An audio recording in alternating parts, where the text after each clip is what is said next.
All right.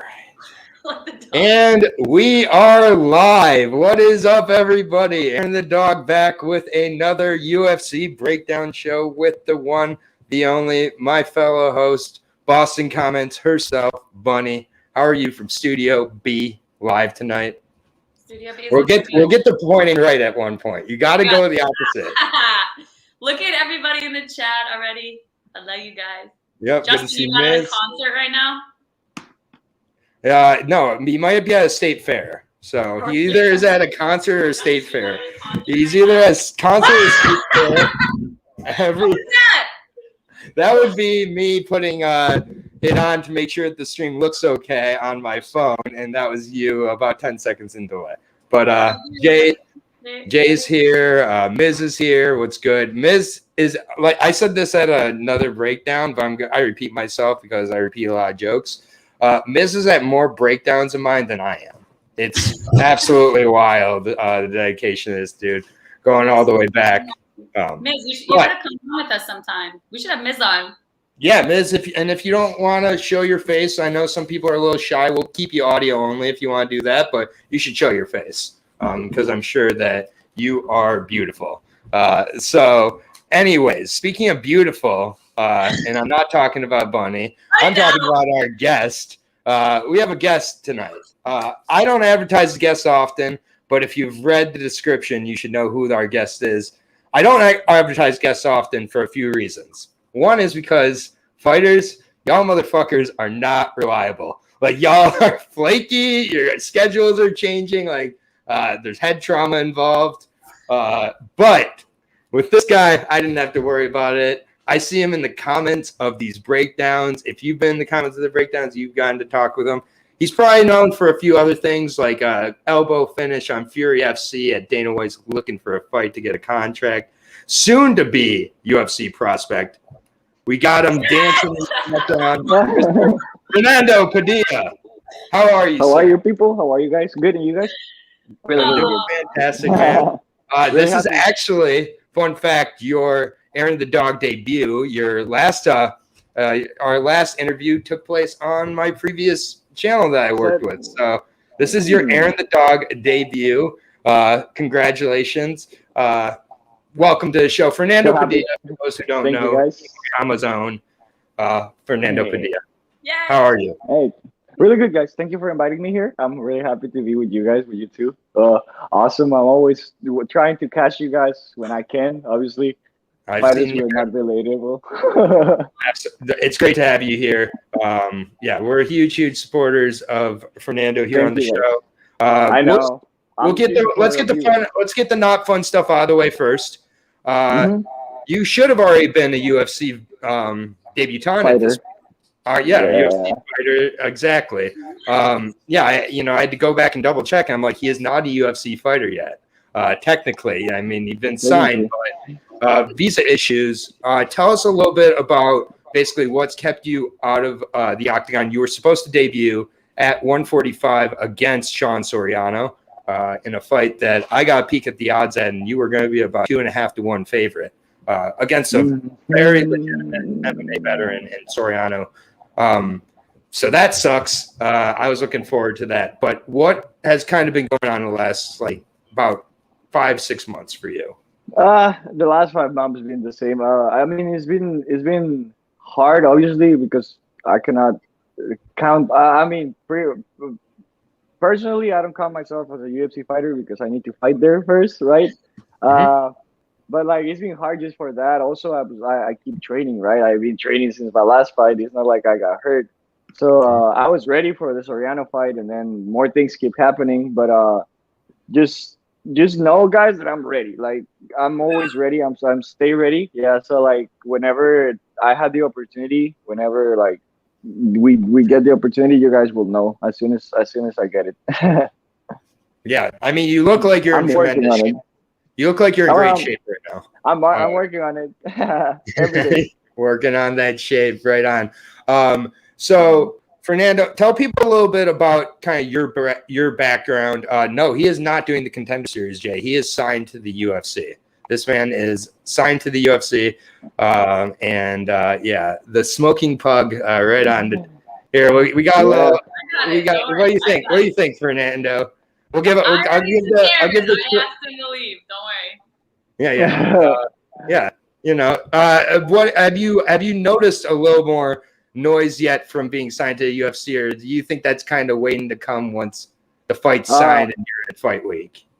I feel that it's yes and no. Yes, because in Mexico, everyone like was just like getting the news of spread and everything. So I feel that Mexico wise, yes, I feel that like it's popping. But in America, I didn't feel a big change. Like where I'm at, where I'm situated, like I don't feel a big change.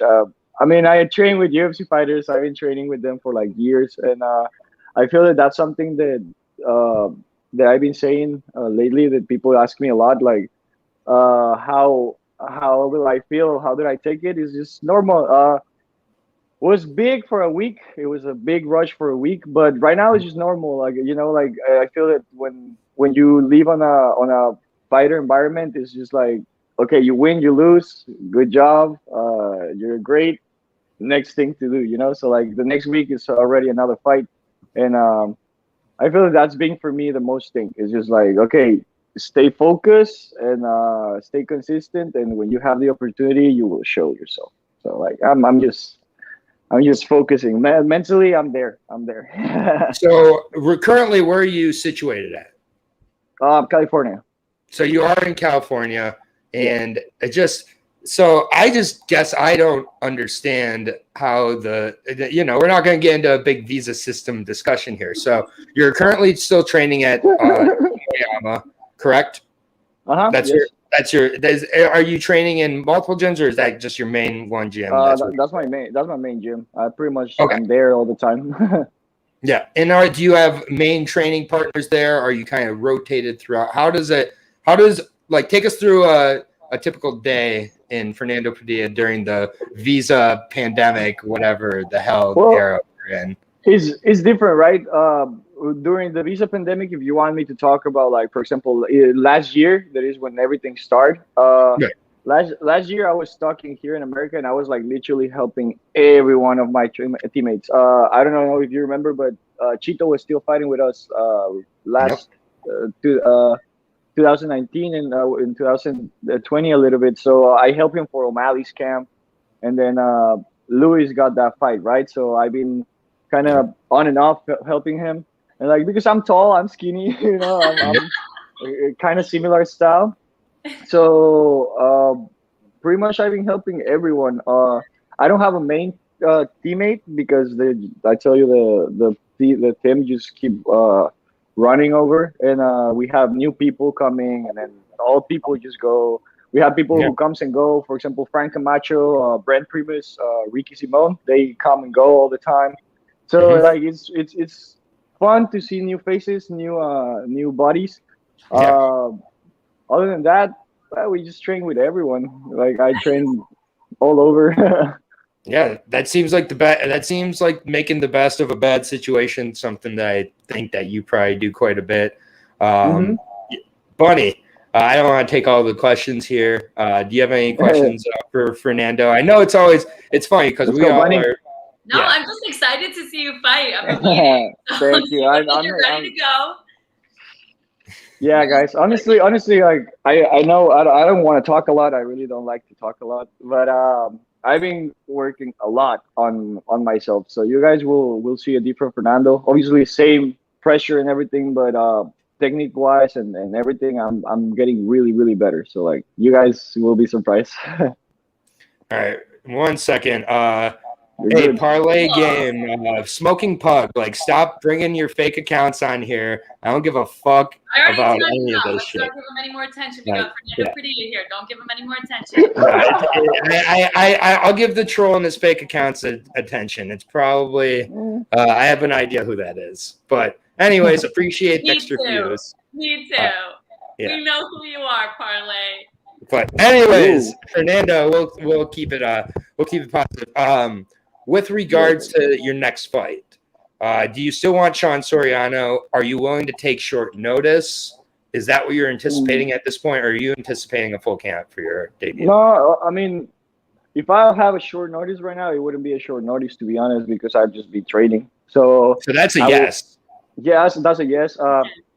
It's funny because, like I tell you, I've been training, strength and conditioning lately, and my first 2 weeks, just because of the amount of training that I was like I was putting more training. I was weighing 153 and like just walking around normal, and I was like feeling really good. And then I weighed myself one day, and I was like, "Oh shit, 150, sorry, 153." And then, oh damn, like I was already literally like next day I could make weight, and I was feeling great. So what I feel that like if they give me a short notice, I'll be ready, like for sure. But if it's Sean Soriano, like the fight that they want for me, I will take it. I really like that fight, so I get it. Yeah, I definitely agree. The Fury fight was so frustrating for me for only one reason. It's from a betting perspective. You're an underdog, and wasn't allowed on my books for me to bet on you. I couldn't bet on your fight, so like I missed out on like that's the only thing. Is like, and then you're showing up in the UFC as a 2-1 favorite. It's a little bit, frustrating, but we get through it. You. Yeah, it's okay. I forgive and forget. But honestly, Fernando, like this is part of why I like to run the channel how I run it. I don't need to have a reason to have you on ever. You are always welcome on here. Always welcome to hang out. We really appreciate it. Bunny and I are definitely blown away by the support you've had on the channel, and just overall very happy with the community I've been able to build here. And it's just we really do respect how you do it and everything, and just the fact that you want to come on and chat. We appreciate it. You've really improved your interview game too. You got headgear now. You put your phone in landscape mode without me even having to ask. I mean, I know. I mean, it's just like you've come a long way, man. That first time, it's just, like, we need to go up on the stairs little by little, right? I had some broken headphones the last time. Yeah, I know. I didn't even think you had headphones. You didn't have a shirt on. It was just like, good Lord. I mean, we're not complaining here on the show though. But either way. Every other MMA fighter will complain about money. I don't. I just appear without shirt and like with headphones and stuff. I mean, it's something that we look forward to kind of seeing continue as you move on through your career. You guys will see that. Yeah. So have you? So we'll keep it to the main event here for you. We'll ask you for your thoughts on. Because Visceral MMA, one awesome supporter here. Thamaris also in the chat now. Yes. Welcome. But Visceral, he wants to know Padilla's picks. Yeah. Is there any fights on this card that you particularly have your eyes on? Otherwise, at least the main event, I'm going to have to get your pick on with that catchweight 195 madness that's going on. I want Marvin to win, to be honest. I just don't like the entire Costa situation. There's people who stuck in there like, oh, I respect him for how he's doing, but I mean, we're professionals, right? And more in that point, and that's something that we've been fighting for so long. Like, hey, we're not just dogs fighting on the cage, right? So like, sorry, Chico, just of course, getting emotionally involved here. So like, but they understand, even the dogs know, like they understand. No, it's your fellow Latinos, Chico, your fellow Latino. Yeah. So like I feel if you come to if you just go to fight week and be like, hey, I'm here, I'm not making weight, but if you don't want to fight me, you're the one who's like fucking up. So like.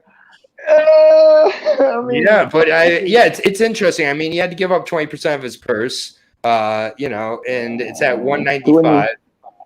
Okay, I knew it. It's at 195. At least he make it.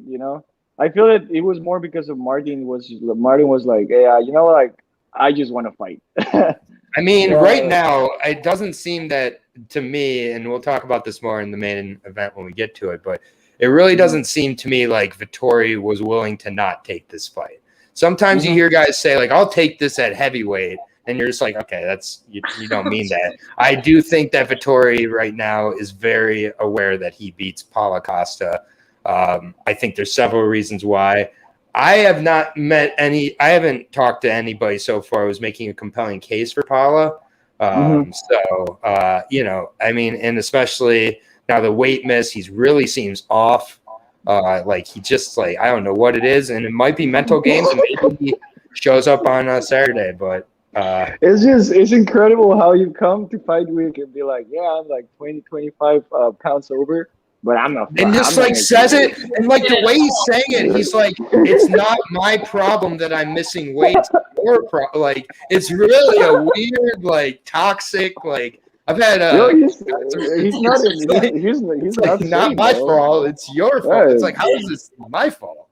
He's not saying. This isn't the first time. I might pick Costa though. To be honest, I don't know. Well, that will be interesting. But Fernando, you've got to have Vettori, I assume. I got Vettori. Yeah, I got. I don't like Costa, I don't like this thing. But Hey, it's business. At the end of the day, Costa says a lot of strange things after fights that make I think people judge him weird. They make him judge his performances inside the octagon, but inside the octagon, he's pretty damn good. The problem. I mean, you won't talk shit about a lion until you get in the cage with them, right? So I don't want to tip my hand too much. It's okay. It's all good. But yeah, either way, I'm not going to tip my hand completely yet, but oftentimes the easy money in MMA is not as easy as it appears. And both these guys are title contenders. They're very high quality guys. And I think it is going to be a better fight than some people seem to think. But I won't say my pick yet. But is there I'm joking. Just stay tuned for the next hour and a half, and we'll give you that info. But it's apparently we got the keyboard warriors out tonight, so that's good to know. It's part of growing with There's the channel. A lot of haters. Guys, I cannot see the cam. I cannot see the. It's all good. We got a professional gambler though in the chat. Wait, what? Did you just say he gambles for a living? What? He gambles for a living. Get a real job. That's like the dream, though. What? Yeah, I mean, I gotta tell you. I've got to tell you real quick, and then I'll let you go, and we're gonna move on. And I'm not gonna address Parlay Genie or Devin the Dude or any of his 4 accounts here. Is that I just want to say, because you're typing the same way as Devin the Dude last week, is that so go ahead. You can dislike the videos if you want. I don't care. It really doesn't matter. I appreciate the view. But either way, he made 15 grand. That's amazing, dude. I make money running a business. What? So congratulations. I watch MMA for fun. You might want to get a new job. Tell him I'm an MMA fighter. I need sponsors. Tell him. Yeah, he made 150 grand. Sorry, and he's meanwhile in this chat. That's great, but. Good money. I don't even know what to even say at this point. I just gotta laugh at this. Fernando, he's making money, man. Yeah, I'm glad he's making money. I know that when I'm making money, I feel the need to tell everybody, especially random strangers. I literally posted on random videos on YouTube all the time. It's how it works with your success too, Fernando. You like telling just random people on the internet how good you are at fighting, right? It's like I can break everybody's skulls in the chat. I could crack skulls, bro. If you go on Instagram and look at random pages with, I always see you under comments, dude. I'm just always keyboard warrior Padilla. Yeah, I'm always there saying how good of a fighter I am. I'm a great. And these are the people. These are my people. Eddie Martinez, fantastic photographer. I'm sorry that if we're talking too much nonsense here, you need to get again, He's talking millions now, guys. Sit down and watch out. Okay, he's warming up to me now, because now if he's got 1.3 million, I gotta be nice to him. He could be my sugar daddy. I'm kidding. I'm kidding. No, Only it's thing that Marvin should yeah. yeah. Yep. I mean, it Got a was badass hard. here, guys. It's hard when you're fighting with the Manny, what's champion, up? you know. Yeah, man. I mean, like, what can I say? Like, I Yeah. have never missed a bet in MMA ever. Jay, Like, when Jay, you come you're here, not wrong. But yeah, I'm just Yeah. never. But honestly, Everyone in the comment section right now, you are all goated. I just fucking you Nah. guys. are it's all No, over guys, wait for IG, me. guys. It's all over Wait for IG. I don't. Parlay Genie, go ahead and just hang out Yeah, however Parlay long you Genie. want. You're a very interesting guy, but Fernando, I could talk to you all night here. We got a full breakdown I to do could- though. Thank you And so so- much. Seriously, Bunny, you guys are the best. you got I anything? really love you guys. Bunny, do you have Thank anything you. else that you got to say to Mr. Padilla before we let him go? No, I'm just so thankful that you came on to chat with us. No, don't worry, guys. Every time you guys already know, whenever you guys want it Yep. or need it, Yeah. I'm here. Yeah. And honestly, it goes both ways. Anytime you want to come know. hang out, anytime you want to just pop on, or if you got information, but I'm not at the information is so secondary, and the fighting has been so secondary to getting to know you as a person. So, in all seriousness, you guys will for sure.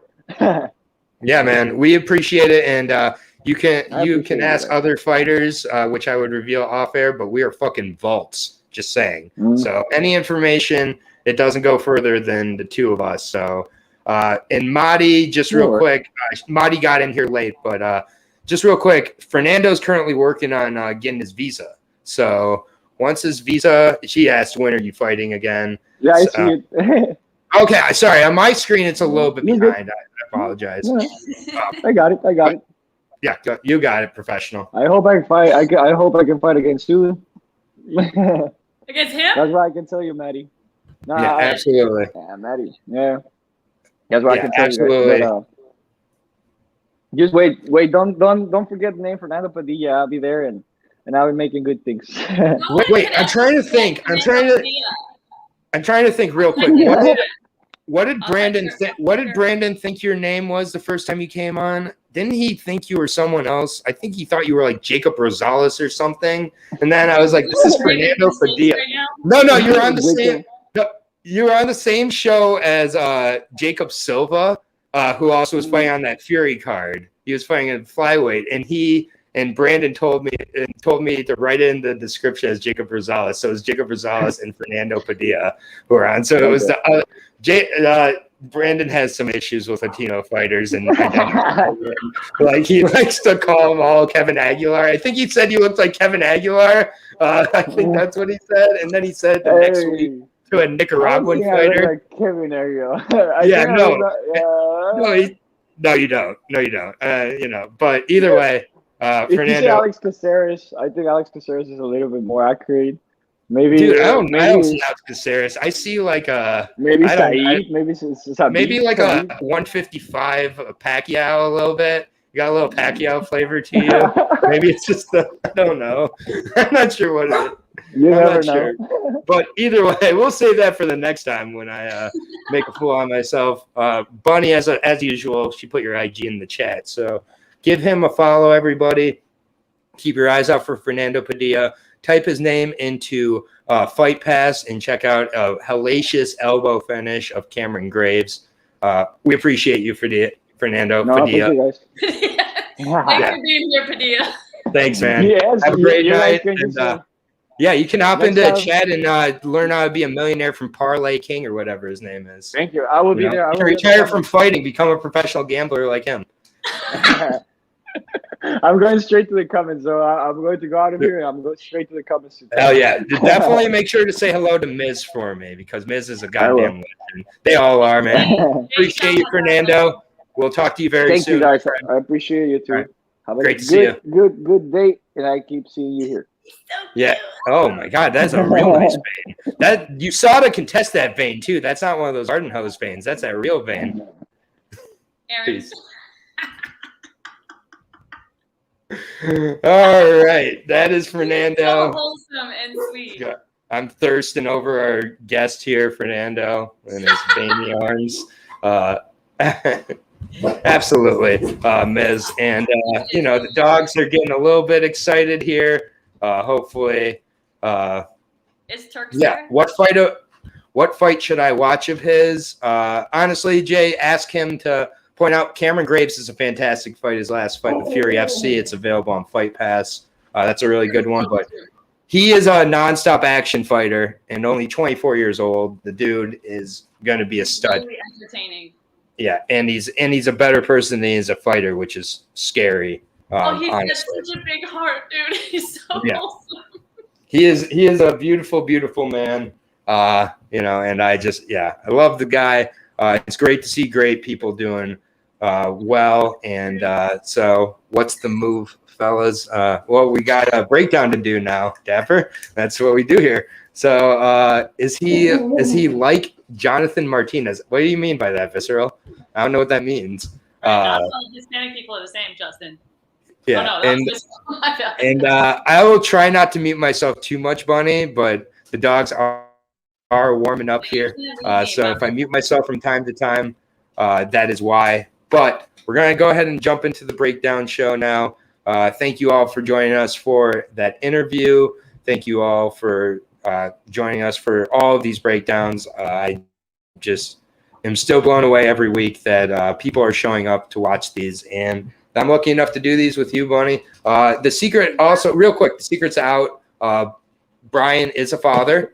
Congratulations. Miles was born on October 20th, and Baby he's bear. a beautiful baby boy. Baby Pooh Bear has arrived. Just congratulations to Brian. He texted me this morning. He said, finally, like, my brain is starting to work a little bit, and I can start thinking a little bit about, starting to look into fights and coming back on. So he will be back on eventually, but next few weeks, the Dog and Bunny show continues. And just all the best to you, Brian. Congratulations to you and your family. You're going to be a tremendous dad. I have no doubt about it. So with that being said, we're going to jump into the breakdown here. Starting at 135, we got a short notice replacement in Zavid Lavishvili taking on Jonathan Martinez. This is a very short notice replacement, but a guy I am familiar with from LFA, the Georgian Zavid Lavishvili. First of all, Georgia, the country, is taking over MMA right now. We've got Giga Chikazian, who just came up short in his last fight, but no shame there. Also, we have Mirab Divashvili, and now we have Livashvili. So the Vilis are coming. Maybe they're turning into obs here, where it's like if you see an Ely, you bet it. But we'll see. This Georgian is 29 years old, 5'6", 69-inch reach, fighting on Kazin MMA that is in Washington, D.C. So I've probably walked by this guy before, not even known it. But who knows? Like, coming on off of 12 straight wins as a pro, 12-0 as a pro. Yes, a lot of those fights early on. In fact, all of his fights before getting to LFA were against 0-0 opponents. 0-0, 0-0, 0-0. Got to the LFA, left Georgia finally, and in the LFA, first opponent had 34 combined fights. Took him to a decision, pretty much dominated him through and throughout. Ricky Steele, an undefeated opponent, really good striker. Took him right down, choked him out. Livashvili, I should say, was supposed to have a fight about a month ago as well with Jack Shore. He had to withdraw from that. He also had taken that one on short notice, so I believe it was a weight issue that caused him to cut, so just couldn't make the weight on short notice. Was able to make the weight for this short notice, at least as of now, taking on Jonathan Martinez. Jonathan Martinez, nicknamed Dragon, 5'8", 69.5-inch reach. Did lose his last fight, 13-4. The thing for Martinez has been he's kind of gone between 135, 145 a few times. He's had trouble making weight at 135, which is why he's gone to 145. But he honestly is a bantamweight. Just I do think that as a result, actually, I really think he's a 140er. Honestly, I think he's kind of a tweener. 135, I think he really sucks out a little bit too much, which causes him to not kind of have the finishing ability. I think it affected his chin in his last fight with Davey Grant, who's another big bantamweight but cuts weight much better. This one's tough for me. I really like what I've seen out of Livashvili in his fights. I just don't like the level of competition. A lot of 0-0 guys. Josh Hebert did have 34 fights, but he was towards the end of his career, not super impressed with that fight. Jonathan Martinez has had a lot of bad luck over the last month or so. And again, Martinez also has weight issues. He had to withdraw from his fight last month because of a bad weight cut. So I'm stuck here. I'm in a very similar type of where I'm staying away from this one from a betting perspective, because you have two guys, one on short notice, both guys had to leave their last fight or withdraw from their last fight because of weight cut issues. Martinez is also a really solid, large wrestler, much better striker than Livashvili. Livashvili is going to have to marab him for 3 rounds, and I just can't quite say that yet. I think Martinez takes this one. Elbow cough, Miz, indeed. But yeah, I think it's an interesting fight. I'm excited to see Livashvili in the UFC. I would have liked to see maybe one more fight in the LFA, though, just against some more legit competition. 10 fights against debutants is concerning to me. But I'm going to take Martinez here. I'm also taking Martinez. I think, is he the favorite? I don't have his odds written down. So Martinez is definitely the favorite. Yes. How much? What is the odds? So I have the odds for most of the fights. This is. Oh my god! I thought you'd never ask where the odds for a fight. This is amazing. Let me collect myself. That's fine. I've just seen more of Martinez. So Livashvili is the favorite. Right. Livashvili a -130 favorite. Okay, Tony. Yeah, Tony is no. Tony. Don't take a featured presentation productions advice on MMA. Take it on movies, because I just don't think Livashvili is getting his first KO here against. You know how I feel about streaks, my dude. He doesn't have any losses. I think this is going to be the first one. Okay, so you are taking Martinez. He's like 29 years old, also going on like 33. It looks like, but yeah, well, Georgians. I've seen more of Martinez, and I'm really not super. No disrespect to either guys. I just am not. I'm not super psyched about this fight. I've seen much more of Martinez, and I liked what I saw, and I'm going with Martinez, and I think it'll go the distance. I don't think it's going to be a finish. Okay. I definitely don't think it's going to be a Livashvili round 2 KO. Well, I love and this is really surprising me, Jonathan Martinez. This is bantamweight Padilla. Yep, this is at 135, Fernando. Which I wouldn't be surprised if these guys pull a Costa and Vettori are like 140 catchweight. I think why not, right? Neither guy I think loves to cut to this weight, but I do think that Martinez, because of the botched weight cuts, because of the KO in his last fight, I think you're getting him at dog money. I think in a very live spot here. I think Martinez. I agree with Miz. Martinez has a ton of potential still. Training out of a very good camp, and taking on a debutant in Livashvili. So we're both on the dog here for the first fight. There's no reason to bet on this fight, is there? Like, this is the first one of 14 fights. Do you really need a bet on this one? No, but I mean, I'm thinking about more with Martinez, the UFC veteran, as a +145 underdog. I do like that. Oh, okay, well, as a potential dog, but I'm most likely going to stay away from it. There's 14 fights, not to mention an LFA on Friday, which we have the breakdown for on the channel with Lucky Locks, a Bellator fight earlier from Russia on Saturday. Moscow with Fedor in Moscow. Just give it to me all day long. Fedor as a dog in Russia. Let me cash that bet. But yes, sir. We have that breakdown as well on the channel with Lewis of Norton MMA. Lewis is awesome. I love that. He's a delight. He's just so sweet. Yeah, everybody here is and then shout out to Girly MMA Fan Podcast. Oh, you gotta change that name to something. Change it to like Girly Badass. Girly Badass. Badass Girly. I like it. It's nice to have you here, Maddie. Yeah, it's great to have you all here. Yeah. But we're both on the dog here. So are my dogs, and that's Enzo giving his thoughts. Enzo's parents are from Italy, and he is named Enzo for a reason. He is very fast. But Chico might bark here in a second. Hopefully he doesn't. We are moving on to the next. We have 14 fights, as Bunny mentioned tonight. That is excellent news. But unfortunately, with 14 fights, you sometimes have to get another Randa Marcos fight. We have another Randa Marcos fight. She is 10-11, people, and she keeps getting UFC opportunities. I just don't. What is that number? That is wild. Not to mention, she's not particularly exciting either.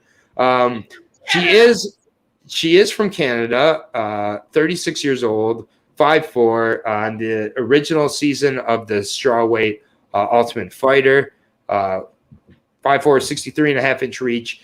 I'm not sure if she's still at TriStar. She spent some time in Michigan top team and TriStar, taking on the Brazilian and Liviana Souza, the Brazilian gangster, 14-3, 30 years old, 5'3", 63-inch reach.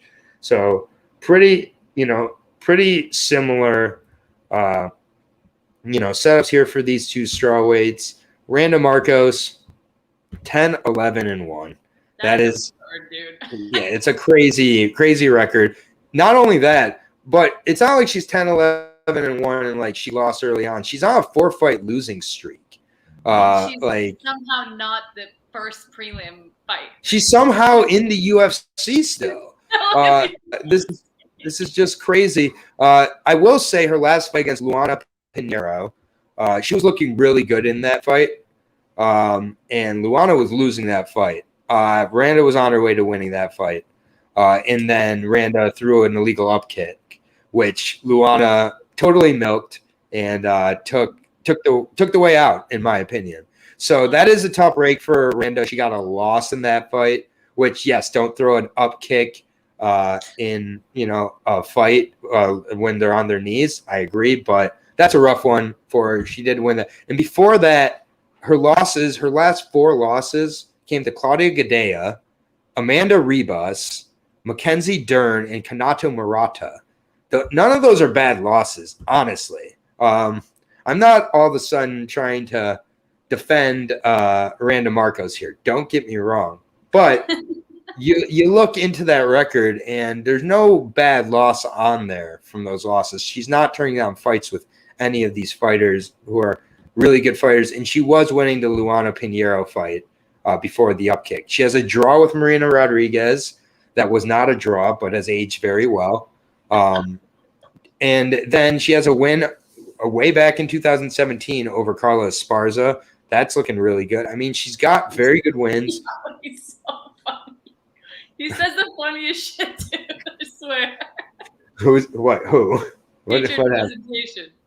Yeah. Oh, yeah. Marcos by first round. Yeah. Again, like I said, don't go to Tony for MMA advice. Tony, I'm glad you're here. But I mean, honestly, the losses: Alexa Grasso, Nina Nunez, Claudia Gadea, Amanda Ribas, Mackenzie Dern, Kanato Murata, and Luana Pinheiro. I don't have shame for any of those losses. And you shouldn't. And Fernando. Yeah, they agree with you. Yo, Yeah, they're on your side all night, those dogs. Yeah, the dogs every time. Yeah, Chico. That is once again Chico going to his Latino brethren here. I rate all of those fighters, in all honesty, higher than Liviana Souza here. That's the thing with this fight that makes it a little more tricky than I think some people want to. Damn, Fernando the dog guy, totally. But Liviana Souza, the Brazilian gangster here, 14-3. That is a much more appealing record for sure. Lost her last fight out.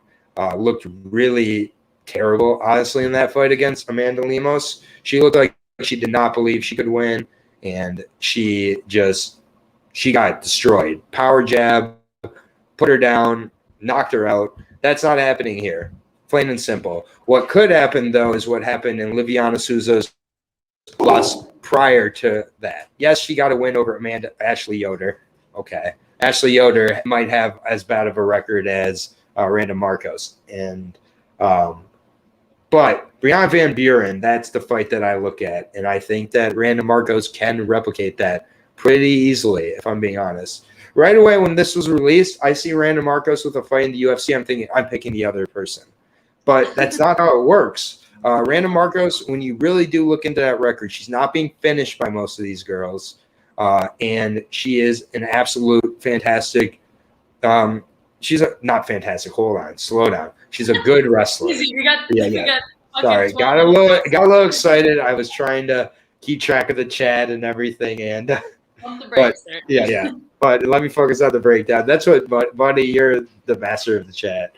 But I got the chat door. Oh, this feels so bad to say on air. I'm taking Randa Marcos to win this fight. I feel sick to my stomach. I don't think I can bet too much on these first two fights, but I'm gonna bet a little bit. I'll be honest. Gonna bet a little bit. I think Randa can replicate the Brianna Van Buren game plan, which Brianna Van Buren wrestled. And Randa was looking good against Luana before that stoppage. Liviana Souza has looked really, really off in her last few fights. And just I'm not seeing the fighter I saw in Invicta at all, honestly. So yeah, I gotta go with Randa. What does that even mean, dude? Come on. Randa. Who am I simping? Wait, who am I simping? Hold the fuck up. Marcos? Am I Marcos? Who am I simping? Marcos? The only simp I've been simping for tonight is Fernando Padilla. I do simp for Fernando. We're all simping for Fernando Padilla tonight. So okay, Fernando, you are getting really Wait, I'm Marcos. I'm a simp of Marcos. That's not fair. I not once mentioned anything. You know what? Marcos is like my fourth favorite red-haired UFC female fighter. So 36, bro. She's too old for you, man. Yeah. I mean, exactly. Finally, it's someone too old for me.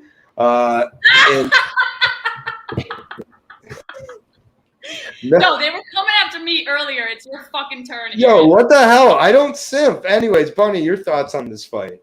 I love your hot take. I just hope you get as much scrutiny as I get when I make a hot take. That's all I'm saying. Oh, don't worry. I do. Have a hot take. I do. I'm getting called a simp. We simp for Jillian. I think we can. Oh, that's facts. I mean, Jillian Robertson is the best. We simp for Savage. Yeah, I have Souza by decision. I'm surprised you didn't say. I hear that steak sizzling because that's absolutely fucking me, dude. I do hear that steak sizzling.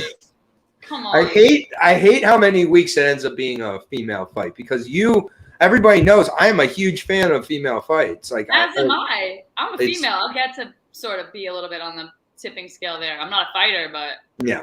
No, yeah. I mean, you are a fighter though. 11-1, dude. And that's not to say she's bad because she's really good in the clinch.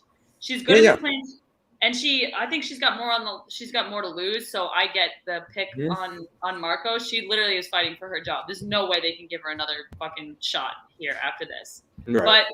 But I love Brazil. I really do. That's why I couldn't decide. I'm not betting on these fights, so I really don't give a shit. I like Muay Thai. She's got Muay Thai experience. That's so false. You saying you don't give a shit is the biggest lie to ever be told. Being emotionally invested to my level is not as much on the line as money. So right, yeah, you can kind of go a little bit. You're a little more on the edge with some picks than me at points. I can have hot takes because all it is just emotional investment. Yeah, totally fair. I just cry myself to sleep and wipe my tears. Oh, my boy. Me and Fernando on the Randa train after all that shit talk about Randa. I never said shit about Randa! No, not. You made my eardrum shake. I did. It's 10, 11, and 1, dude. That's not even my fault. Yeah. We get to the odds though here. Can we, minus one. Wait. Can I say it since I know? Yeah, please, Bunny, give us the odds. All right. I'm not. Everybody here knows I'm not one for the odds. Let's see if I got it. I got Levana at minus 123. It's moved a little bit, but yeah, it opened at minus 123. It's out to minus 140. So money has come in on Souza a little bit. Okay, all right, and then I got plus 103 for Marcos. Yep. Now Marcos is a plus 110. I'm not fucking genius. Correct. Yeah, come a long way from not caring to even like you used to plug your ears for odds, and now you're writing them down on the clipboard. Yeah, I've got Marcos. You've got the favorite in Souza. I've got the underdog. I'm not betting. I don't want to pick the favorite. Well, you did. Typical front runner. You change shit all the time. I'm gonna stick this out. I don't care. No, you don't want to change the market. Trust me, Bunny. You don't want. You don't want. I do want to say that Marcos also, I just think fighting for your job, it can go one of two ways, and I just think the way she was looking against Luana before that stoppage, I really was impressed with what I saw. I have Kama and Hebert as fight of the night. So. All right, that's your fight of the night. I don't know if you're keeping up with the chat, Aaron, but I'm trying to, but like if there's something that needs to be brought to my attention, please help. I got it. Go ahead. Let's go to the next fight. I'm excited for this one. Yeah, no worries. Next fight here. This is we're not excited for this fight? No, I am. I'm excited for all of them. Oh, I was gonna say that doesn't sound like Bunny. This is at flyweight here between Jeff Molina, El Jefe, won a $75K fight of the night bonus at the UFC 264. I was there in Jacksonville for a fantastic fight with Haley Alatang. I believe it was Haley Alatang. Might have been someone else. I'll check in a second. Blanking. But 24 years old, 5'6", 69-inch reach, Glory MMA product. Shout out to Josh Byers. Taking on Daniel Da Silva, Daniel Lacerda. He's also known as Miojo. The Brazilian from Valencia, Rio de Janeiro, Brazil, 25 years old, 5'6", out of ATS. Be breaking down Daniel Da Silva, also known as Daniel Lacerda. Most places, I believe, in the UFC, he'll go as Daniel Lacerda. 11-1, 25 years old, as I said. 3-fight win streak for him. 3 wins coming against not the best level of competition. He did finish the first 2 with submissions before getting a KO finish. All of his finishes are coming in the first round. All of his fights, pretty much he's finished in the first round. A lot of Brazilian regional scene against some fighters with no records, negative records, but finishing all these guys, finishing them quick. Also, his one loss, his shoulder got injured 40 seconds into the fight. This guy's never seen the second round of a fight, which is crazy as a 125er to say. This guy just comes out and he buzzsaws, just absolutely buzzsaws. I mean, he is a dangerous guy, very athletic, very strong physically. And of course, Tony would pick Da Silva by decision. Finally, he could pick like a TKO and make a little bit of sense, and he goes decision. Like, that is so beautiful that I almost think that Tony is trolling to such a level. He's going to Tapology, looking at the records and saying how it makes no sense to pick this. I love it, Tony. That's why it's hilarious. He's like, yeah, that is. Sorry for ever doubting you being funny, Tony. I was totally wrong there, but yeah, I mean, Lacerda taking this fight on short notice against Jeff Molina. Props to him there, but Jeff Molina 9-2, lost his first 2 fights as a pro, 9 straight wins. That's what you like to see. You like to see fighters learn from their losses. That's what MMA is made for losses. It is not made for undefeated records, as Bunny knows. So 9-2. Don't look at it as a bad thing. Chico is just going to bark the whole. Chico, get it, Chico. Yeah. He definitely is. But Jeff Molina won on the Contender Series against Jacob Silva. Very impressive decision, though. This was at a time where the Contender Series was not signing every single fighter that won on the Contender Series. So fighting to stay out of Missouri. Yes, Tony, they should. Tony also, by the way, Tony is from England here. Subscribe to this channel, please. Featured Presentation Productions. I do a lot of movie work over there with their channel. I also do a podcast called Digesting Cinema that Tony helps edit and produce. This is Tony. Yes, this is Tony. Yeah, so obviously Bunny knows all about Tony. But yeah, give him a sub. Give him a sub. He's at he just crossed the 300 mark on YouTube. Congratulations, Tony. Seriously, awesome dude. And to be out, it is 1 a.m. and he's tuning into MMA podcast solely to support Bunny and I. So I really appreciate you being here. But yeah, all right. Let me pick up my heart, put it back in my chest now. Jeff Molina coming off that fight of the night with I forgot how to say this guy's name. It's not how it looks though. Oh my God, I'm hailing Aori or something like that. I wish I remembered how to say his name. But yeah, either way, fight of the night. It was a fantastic fight. Jeff Molina really in that fight really did show. He did show his chin though. Took some huge shots in the third round, and didn't really seem rocked by it. That's how Lacerda. Absolutely, Fernando. He is a real one. Yeah, Tony, we love you. I love all the Ichi Lang. Thank you, Ichi Lang. I could not remember. Thank you, Ms. Is Ichi Lang? Yeah, you're right. I totally forgot. But Ichi Lang, very hard-hitting Chinaman. I shouldn't have said Chinaman. Whoops, I said it again. Oh my God, what are you doing? I watch a lot of Big Lebowski. It's a Big Lebowski joke. You can't. That is not the proper nomenclature. Thank you. It really ties the room together, though. But I got Jeff. I am certainly on my element. Let me walk back that. Movie so much. It's one of my favorite movies of all time. But I got Jeff Molina in this fight. I do think that the question mark of never making out of the first round as a flyweight, at some point you're going to make it out of the first round. And with Lacerda, I think that taking this fight on short notice, he's not going to adjust any part of his game. He's going to go in there, go for the kill. If Molina can survive it, Molina takes a decision. Lacerda might get a KO in the first round. I got Jeff Molina. He's one of my more confident picks on a very challenging card tonight. But and appreciate you, Fernando. Real recognize real, as they say. Oh, isn't that cute? Gangsta recognize gangsta. Yeah. I also have Molina by decision. I think this is going to be a new go the distance on Mr. Molina's record. It's going to be dope. Yeah. He's got strong wrestling. I saw a lot of kicks in my tape study. He just throws like kick. What are you laughing at? Justin just moved up in my book. Just a little bit. You need a toe? I'll get you a toe by 3 o'clock.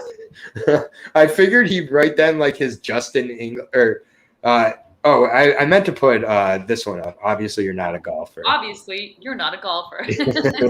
That whole movie fun. Yeah, the whole movie is fantastic. But and Bunny Lebowski. Jesus Christ. Bunny Lebowski, of course you love it. Bunny Lebowski. Do you have a missing toe? You need a toe? I got you a toe by 3 o'clock. But yeah, this is I agree with is it Matt? It's Maddie, right? Really MMA. Yeah, Maddie. I agree with you. MMA because yeah, this is a very difficult card to bet on. So on a card like this, I do like Molina. Can I say the odds? Yeah, absolutely. Give us our odds. The last time I checked, I don't give a shit about odds, but the last time I checked, the odds were minus 175 for Jeff. Yep. Yeah. Sorry. Yes. Correct. Can someone write that down that I had that? And yeah, you nailed it. Nailed it. Plus 150 for Mr. Daniel Lacerda. Yes. Correct. Yes. Brilliant. Correct. Yeah. So minus 170. I like that. I like it to bet it straight up. I would bet Molina by decision, and I bet I also would put Molina into parlays. This is just, again, a card that's very difficult because when one of my favorite bets is Jeff Molina. He's only his second fight in the UFC. Did have moments in the first fight that definitely he was struggling with Ichi Lang, but either way, we agree once again. 2 of 3 fights we've agreed on tonight. So I just don't think that there wasn't a lot of tape on Lacerda, and I think if Molina can get his hooks in on the ground, if he goes for the takedown, gets his hooks in, then it might come to a finish. But I think he's just going to outpoint Lacerda. So I'm taking Molina by decision. yeah, definitely. And then Definitely. singles or parlays for I do both. So I do both, girly. I do singles if it's under -200. I'm willing to bet it as a single bet and add parlays. And then parlays is when it's like 3 or 4 fights you have to get right to get the bet right. But it adds a lot to the odds by doing it that way. But it's obviously very. We had the big bettor or big gambler here doing parlays. Yeah, he's currently watching the Browns for $1.3 million. 1.3 million, bajillion, quadrillion, septillion. Yo, I like Maddie. You're the shit. Look at Dr. Evil in this shit. Kenya is out of the UFC now, but you can't go hitting people, you know? Yeah, you can't hit your significant other, not once or multiple times, which he has. And I've been on podcasts with Luis Pena. So wait, really? I mean, I used to be my breakdown co-host. Finally, Bob Ross, really? Yeah, before I met you, Bunny, way back like over 8 months ago. I don't slap women and babies, so I mean, very seldom do I slap women and babies. So yeah, I mean, you gotta really choose your audience here. But can you do it in Vegas though? I mean, no, you can't do it anywhere. Not on a boat, not on a goat, not in a plane. No. And then hang on a minute. Bunny will be right back. And yeah, shout out to Jay. Jay just got acclimated to Fernando Padilla. Welcome to the Padilla world. He is crazy. But we're going to move on to our next fight here. I will do it here on my own, I guess. But Kama Worthy taking on Jai Hebert here in a fight at 155 between two guys who really, really need a win. 10-3, Jai Hebert, 16-8, Kama Worthy. Kama Worthy, 35 years old, 5'11", 74-inch reach out of Pittsburgh, Pennsylvania, taking on the Black Country Banger, Jai Hebert, 33 years old, 155, 6'1", 77-inch reach out of Team Renegade. This is a interesting fight. 2 veterans with some questionable chins. So might be who's the first to really step forward and hit the other one hardest. Jai Hebert on a 2-fight losing streak now for the 33-year-old Team Renegade product here. He is lost his UFC debut to Francisco Trinaldo in a fight he was winning up until the 3rd round. He got hit on the forehead, put out, and then Herb Dean decided to let him take 7-10 extra shots and then get yelled at by Dan Hardy. This was a fight where Francisco Trinaldo weighed in for a 155-pound bout at 160 pounds. So there's definitely that here. And this interesting. Not Tony's comment. Interesting, visceral. That's a hot take there. It's tough for me to get on Worthy at this point, I'll be honest. But Jai Hebert, not much better, got finished in his next fight by Moicano. Moicano kind of outclassed him throughout, rear naked choke in round 2. The level of guys that Jai Hebert beat, Jack Grant is a decent win. We've seen him over in Cage Warriors doing very well. Lost to Reese McKee by knockout. Honestly, I just don't like the chin on the guy. Got knocked out by Trinaldo, knocked out by Reese McKee. He can be winning fights and then lose them often. He's definitely a good striker, good boxer. So level of competition. Kama Worthy. Kama Worthy has been struggling a little bit here. 16-8 for the Death Star.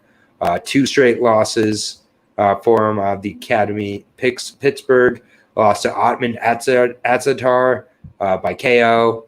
pretty quick, about 90 seconds into the fight. There are kind of some questions about Ottman and, some possible PD usage. Jamie Malarkey got knocked out by him in 46 seconds and got knocked out. The way he got knocked out by him was really what is worrying. He got exploded off the feet by him. We've seen how Malarkey's looked. Obviously, Malarkey's done very well in his last few. The win over Devontae Smith.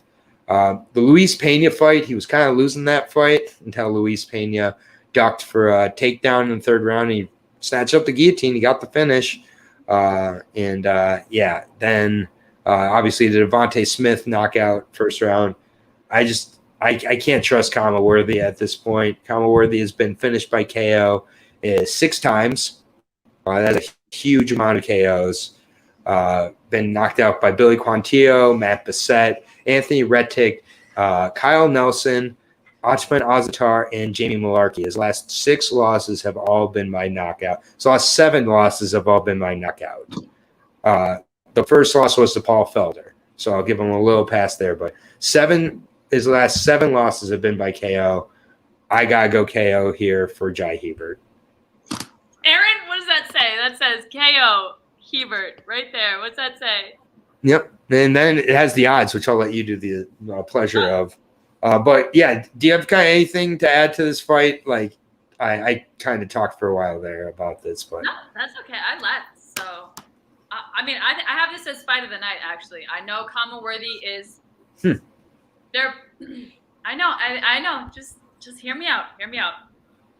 The fight against Malarkey didn't show us too much. I know that was a sus knockout, but it was 46 seconds.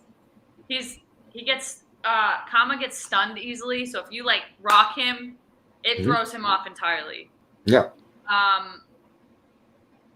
Shout out real quick to Glass Jaw Podcast, because absolutely both you guys have glass jaws or glass chins. These guys should definitely be on that podcast. Yeah, I agree. Did I say this out loud? Did I say that loud when you said that you were going? Did you say what? Did I say that loud? Yeah, you did. It was really disrespectful, and I'm fucking upset. I'm sorry. It's like when I like these guys. I don't give a shit. I'm coming from a total fan perspective. Absolutely. With Hebert, keep your eye on that fucking overhand right, because it comes out of nowhere and it's coming in hot, and I think that's what's going to take out fucking Kama. I think that overhand right is going to be what fucking knocks out Hebert. Yeah, I like Jai Hebert. Yeah, Miz is right. They both definitely should be on the Glass Jaw podcast. So shout out to Glass Jaw podcast. I think the way I'm sleeping at night is by taking the under 2.5, to where just whoever ends the fight within the 2.5 rounds, I win it. And then whoever gets KO, because I do think often it's said first one to land the clean shot wins. I think first one to land a clean shot and this one wins it. Kama has KO power. He's a finisher for sure. We got Jai Hebert by KO. 3 of 4 agreements so far on a very close card. All I have to say to Hebert is protect your face. Yeah, especially your forehead. Up. Keep your hands up, please. Protect your face, and this will go your way. That's it. That's extremely good, just life advice in general to everybody listening. But particularly for fucking Jai, because he tends to drop his hands after the first round. So keep them up. Keep them up. That is why you are my fellow host for stuff like that right there, Bunny. That's spot on. I can't say much more than that. We're going to go ahead and move on to the 185 division. Loreno Staropoli of Argentina taking on Jamie Pickett. So I already know who Bunny's taking, but I'll break down this fight. The Night Wolf against Pepe.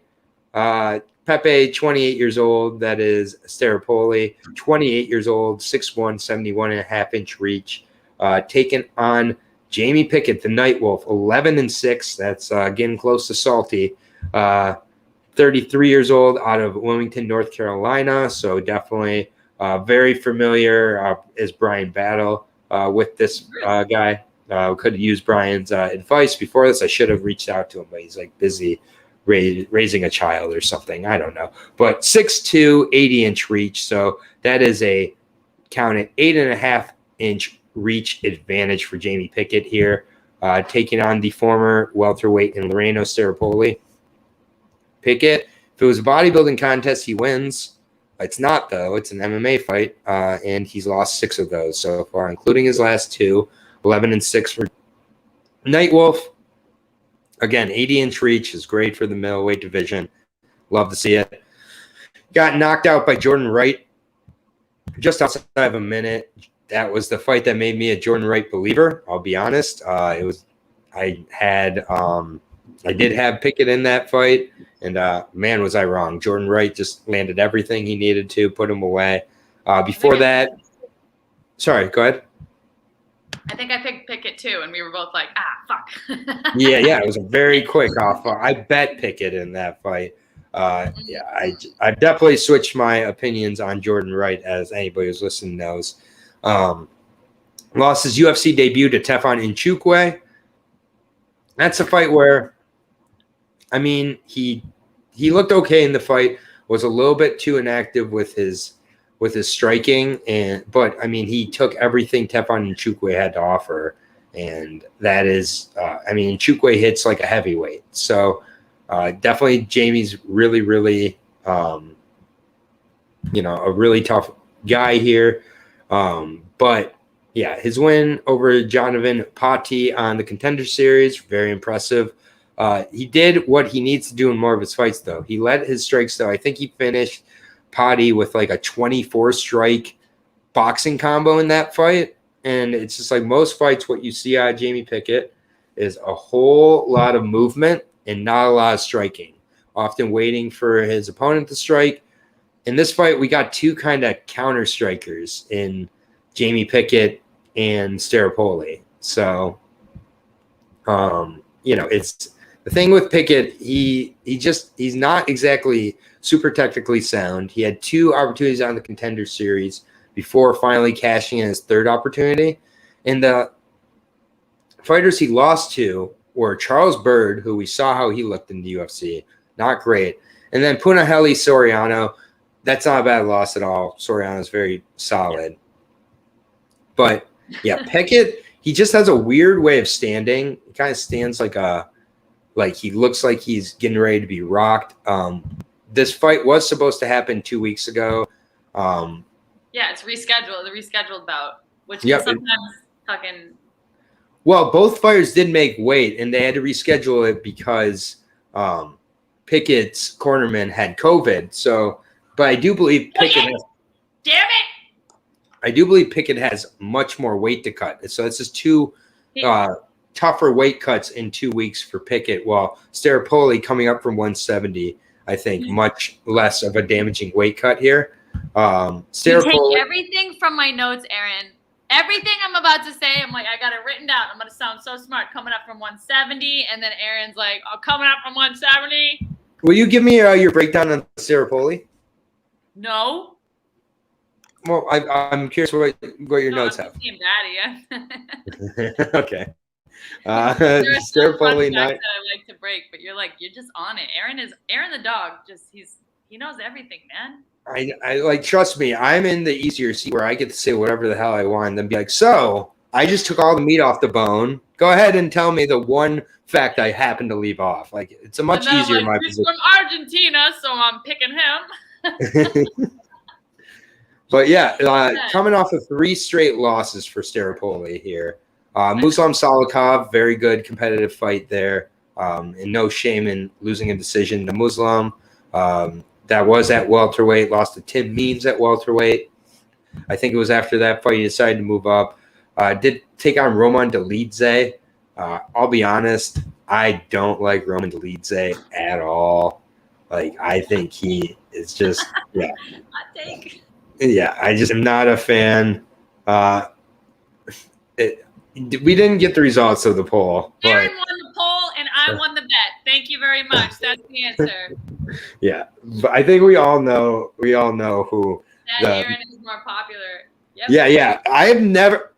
I'm good. This is not a podcast conversation. No, I don't want to say anything I don't mean, especially when it can be recorded. But Staropoli, Man, it was 2 wins in the UFC. Hector Aldana, which I might rate him lower than I rate anybody in the UFC currently. Hector Aldana, not good, and won a decision in that one, and then decision over a pretty cast Thiago Alves. So I'm in a tough spot here because I don't love either one of these fighters a whole lot. I'm not putting a whole lot of my money behind this fight. I'll be honest. I'm going to regret my pick here, but I'm taking Jamie Pickett. Damn you! By decision. You know what? I'm fine. Go ahead. Let's go against this one. I'm glad to butt heads on this one. Great. Fuck you and Jamie Pickett. I'm going to Argentina. Okay. Fuck you too. You want to give us the odds, asshole? Fucking brat. Love you. Yeah, I do. The odds are -240 for Argentina, and I'm your boy. Yeah, take the favorite. Take the favorite. Oh, here we go. I always take the dog. Let me have this one. Finally, we're getting some Argentinian fighters who are moving up a little bit. How's he moving up? He's lost 3 straight. Hold up. How is Loreno Staropoli moving up? He's lost 3 straight. I just said in terms of odds, dude. Don't put me on the spot, man. Oh, God. I'm sorry. Are you okay? Are you okay? Oh, God. Oh, God. See, this is why you're more popular. Like, I'm a fucking monster. You're not popular. No. The poll concluded that you were more popular, and then I won the bet. Elliot's attacking. Elliot is attacking you, Bunny. Does Ponzinibbio not exist? I said that more Argentinian fighters are on the rise. Do you want to replay the tape? Ref, replay the tape for me, will ya? She said more. She said more. That is implying that some do exist. The only one, did I? No, you did not. Oh my God, look at me getting all upset. Yeah, you getting all. Never. I don't bet, but I'm way too emotionally invested in this shit. Not reviewable. He said, well, Elliot, you can. So I do. So Pickett's odds are approaching. You know what I do have though? I'm not completely biased because I do have written here that it's another steak fight. This one could be really, really. Oh my God, Tony's on fire at 1 a.m. Argentinians tend to be a little messy. That is a football joke. I should go get. I have 2 Messi jerseys that I'm allowed to wear. I'm not allowed to wear any other football jersey. I love it. But yeah, once Jamie Pickett hits that plus 200 mark, I will put my bet down on him. Just got to wait for plus 5 more to come in for that. Until then, this steak fight, I'm going to have to get a bunch of steaks. I'm going to have to get like little fillets for this card because there's I wrote steak fight like 5 times on this. Yeah, there's respect because I love all of these fights. What we have to remember is what's coming up over the next 2 weeks. We have UFC 267, fantastic, and then I think some people are going to be at 268 live and in person. You know who's going to be there live? They're animals. I know that much. A dog, something like a dog and a bunny, perhaps. But super. That was such a little whimper. All right, buddy. He wants to go to 268, but yeah, going to 268, Madison Square Garden. Cannot wait to be there live. Fucking there. Absolutely. It's going to be a fantastic event. What's that? Nothing. Go ahead. Okay, sorry. I just didn't hear you. I wanted to hear you. It's okay. I'm getting worked up. Okay. No, I let it go right after the first. I didn't go, what? No, tell me. What? I'm very proud. But moving on to the strawweight division here. This is a decent fight. I like Tabitha Ricci quite a bit. I'll be honest. Maybe that one I'm a little bit of a simp for. I'll be honest there. But yeah, they're all well. Jay says 269 is the one to go to. I'm also going to UFC 269. So no problem there. So that will be 4 UFC events live in the COVID year. So not bad. But Tabitha Ricci taking on Maria Oliveira here. And again, I apologize for those who are new. The dog's barking in the background. Got a pretty full house this weekend and trying my best to keep them down. But apologize for the barking. Marina Oliveira, 12-4. Already has her UFC hat before even making the UFC. How about that? Good for her. 24 years old, 5'6", 69-inch reach. 12-4 record, 2 straight wins, fighting out of Parana Valley Tudo in Brazil. Also has done a few grappling bouts in between. Her last 2 fights are against an 0-1 opponent and an 0-0 opponent. She got a decision against the 0-1 opponent. She knocked out her 0-0 opponent. Did fight back in February of 2021. This dog is just loving the bark here in Enzo. Enzo. Thanks. Basically, with Oliveira, best known for losing to Marina Rodriguez on the Contender Series. That is the only tape I was able to find of her. Marina did put her away in the first round. Also lost to Kana Azakura. Looked terrible in that fight. Those are the fights I was able to find. Otherwise, her wins are over 0-0 opponents, 0-1 opponents, 1-4, 1-3, 0-5, 3-3, 0-1. Yeah, just not a huge level of competition. She's faced 12-4, 16 fights. Is good to 6 fights for Tabitha Ricci. Tabitha Ricci did take a short notice fight. Baby Shark, 26 years old, 5'1", 62-inch reach, so very small. Paragon. Yeah, she's a little tiny shark.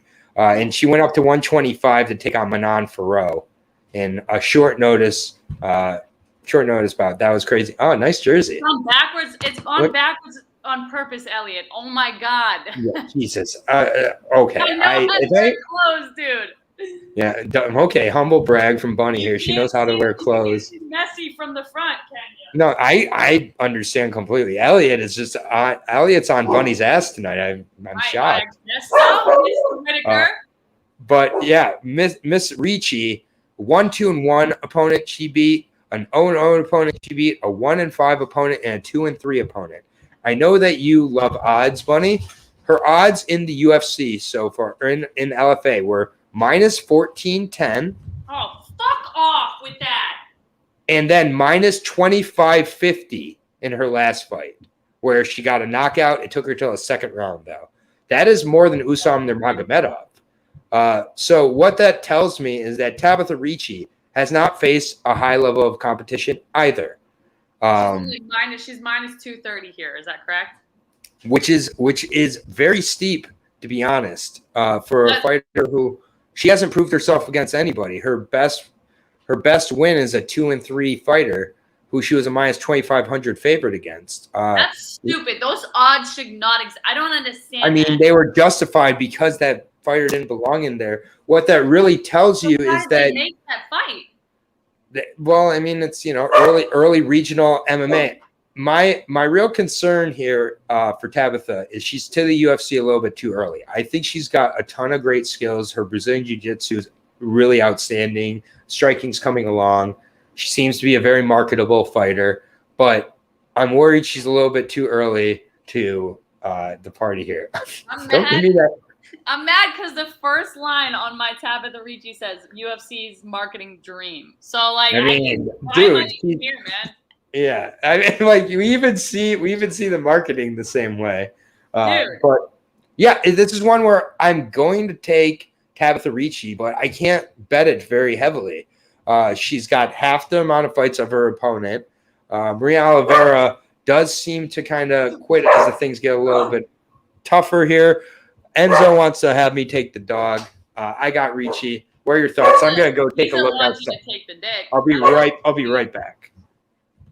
Oh, he's gonna leave me by myself. Oh, thank fucking God. I'm taking Ricci, and that's because they're both from Brazil, and we get to see the whole house. What are you doing there?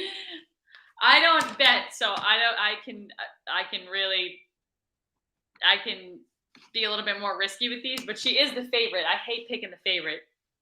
Oliveira gives up, I think, way too easily, way too quickly. If she gets Gaethje, you said Gaethje, Chandler's winning round 2 KO. Chandler's winning round 2 KO against Gaethje. Cute though. I love Tabitha. I love LFA. I love all the fights that I saw against LFA. I know that her competition wasn't exactly top tier, but I like Tabitha Ricci. I think it's cool that she's taking out people with height and reach advantages. She's a marketing dream. I'm not usually.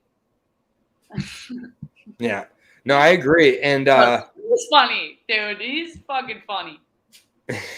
Yeah, and as Justin said, the bunny show finally. I mean, that's what everybody wants anyways. That's fucking funny. If Maria can keep the fight at range, she might be able to secure. I agree. I don't see it happening. I see Tabitha.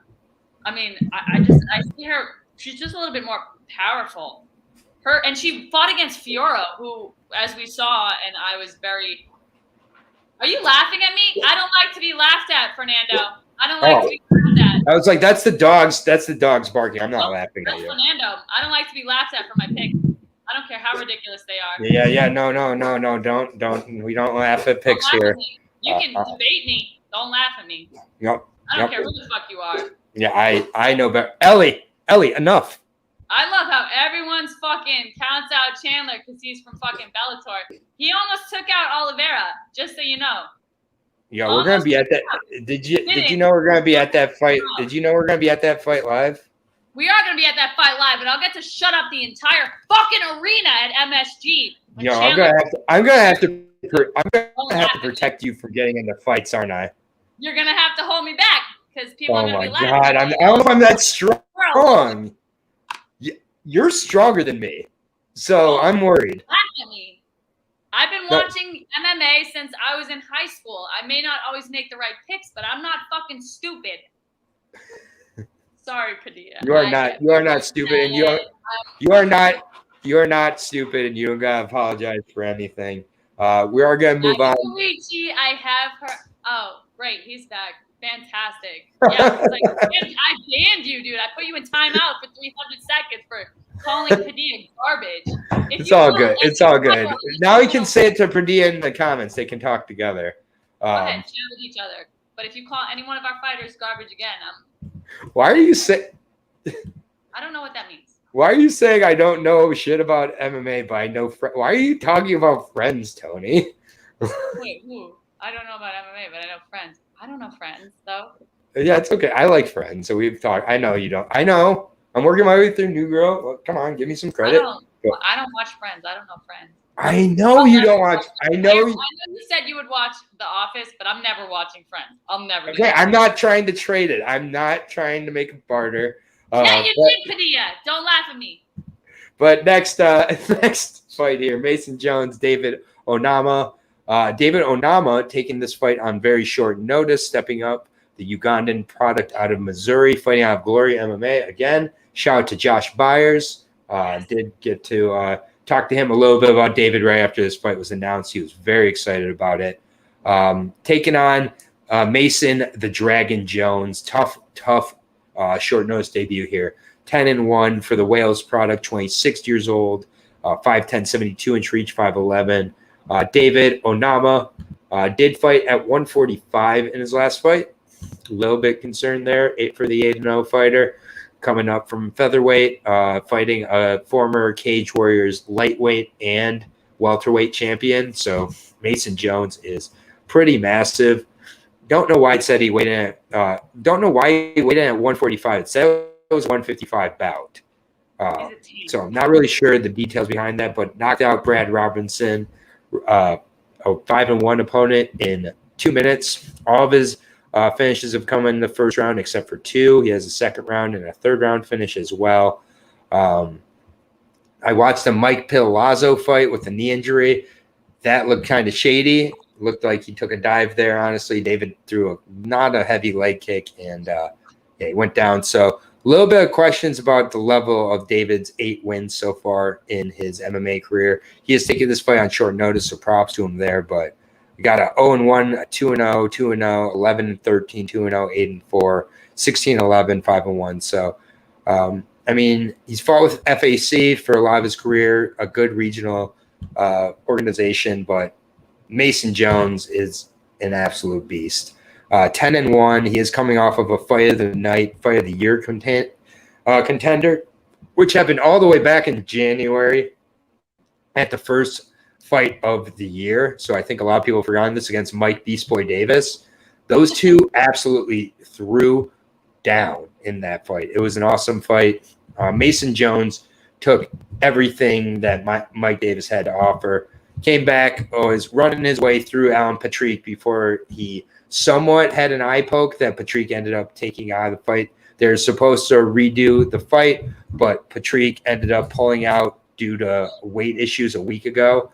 So I'm guessing Patrick is going to be Patrick's going to be cut without getting another fight. David Onama, props to him. I think that he's got to push the limit, push the stand up, push the volume, but Mason can really push it too. And first KO? And what do you mean, Fernando? I don't know what you're asking about. Chandler was yeah, you're talking about okay. You guys are talking about fight in 2 weeks. Got it. But yeah, I got Mason Jones here. He's an absolute tank. I think it's a really brutal matchup for him. And from personal experience, never trust a Welshman. What you got, Buns? Okay, cool. Is it my turn? Yeah. Who you got? Hey, I think it's cool that Oyama has I think you gotta respect the last minute replacements, man. He's a prospect from Uganda, and he's an active fighter. He's fucking active. But as I said in the comments 10 minutes ago, Jones is a fucking tank, dude. He's a fucking juggernaut. And I have him winning. I will give credit to Oyama. He's got great striking from all positions. He can switch between southpaw and orthodox. He's fucking phenomenal striker, and I think his time will come. But I don't know. I'm going Mason Jones. He's fought at welterweight, I think, right? He was a welterweight champion over in Cage welterweight. Excuse me, welterweight champion. Here we go. And the lightweight champion with Cage Warriors. All right. One of two double champs with Cage Warriors ever. So yeah. So I gotta go with Jones. I don't know if I have the odds here. I'm kind of bummed about that. I can definitely pull up the odds here. You can. I wanted to have the fucking odds ready to go. Well, if you did, you'd be upset with these odds. I don't want to hear them then. Never mind. Go ahead, say I'm unplugging my ears for this one. Okay. For everybody else listening out there, the odds are -500 for Mason. You unplugged your ears. I knew you were good. I'm gonna write that down. -500. Oh, with your teeth gritting through it. How cool would it be then for a Uganda prospect to come and take out fucking Mason Jones? Wouldn't that be cool? Plus 350 on David Onama. Yeah, Cage Warriors are GA6. Cage Warriors are garbage, dude. What a trash opinion, dude. I'm not into this guy at all. The smoking pig. You can go somewhere else, man. Yeah, you don't need to be here. There are plenty of other breakdowns you could be at. You don't need to be here. And they'll probably be much more serious and Obviously everything. You can't spell. You got fucking millions of dollars. You can't take a typing lesson, you jackass. Yeah.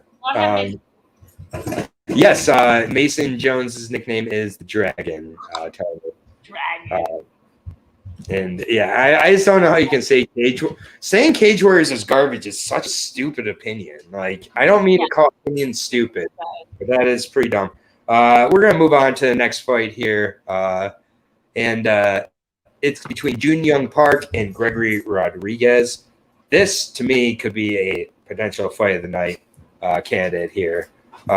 Yeah, that Spike KO was dope. Fernando and I had Spike Carlisle in that fight against JJ Ambrose.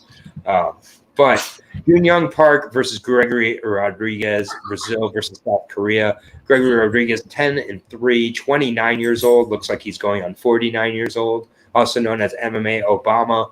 186, 6'3", 76-inch reach, fighting out X-Gym. Nickname RoboCop. What is there to not like about this guy? Like, he's just badass to the fullest. MMA Obama, RoboCop, 29 years old. Looks like he's 49. 3 straight wins for the 10-3 Brazilian. Those 3 wins coming over Montevo. Not a great win, but, win's a win. Knocked him out in the second round. Really brutal knockout. Brutal 2-minute knockout of Josh Fremd.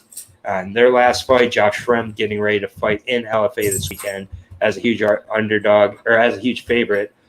Literally 2 little dogs are fighting behind me. So if you hear breathing, that is like a little Sheltie Terrier and a Corgi fighting. It is absolutely adorable. So sorry for the breathing, but that's what's going on there. Rodriguez, clean knockout of Josh Fremd. Beautiful. You can see it on Fight Pass right now. Also, a clean knockout of a decision of Dusko Todorovic. I thought he was going to get the knockout in that one, but Todorovic did survive to the finish.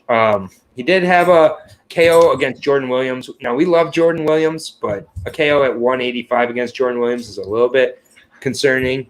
And Jun Young Park is definitely a high-level opponent, very well balanced, very intelligent as well. 13-4 for the Iron Turtle. He's called the Iron Turtle because he can take a fucking shot, and then he can take another shot. He is extremely durable.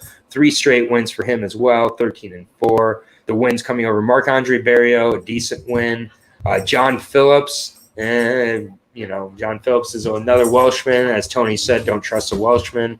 And then a majority win decision over Tefon Nchukwu.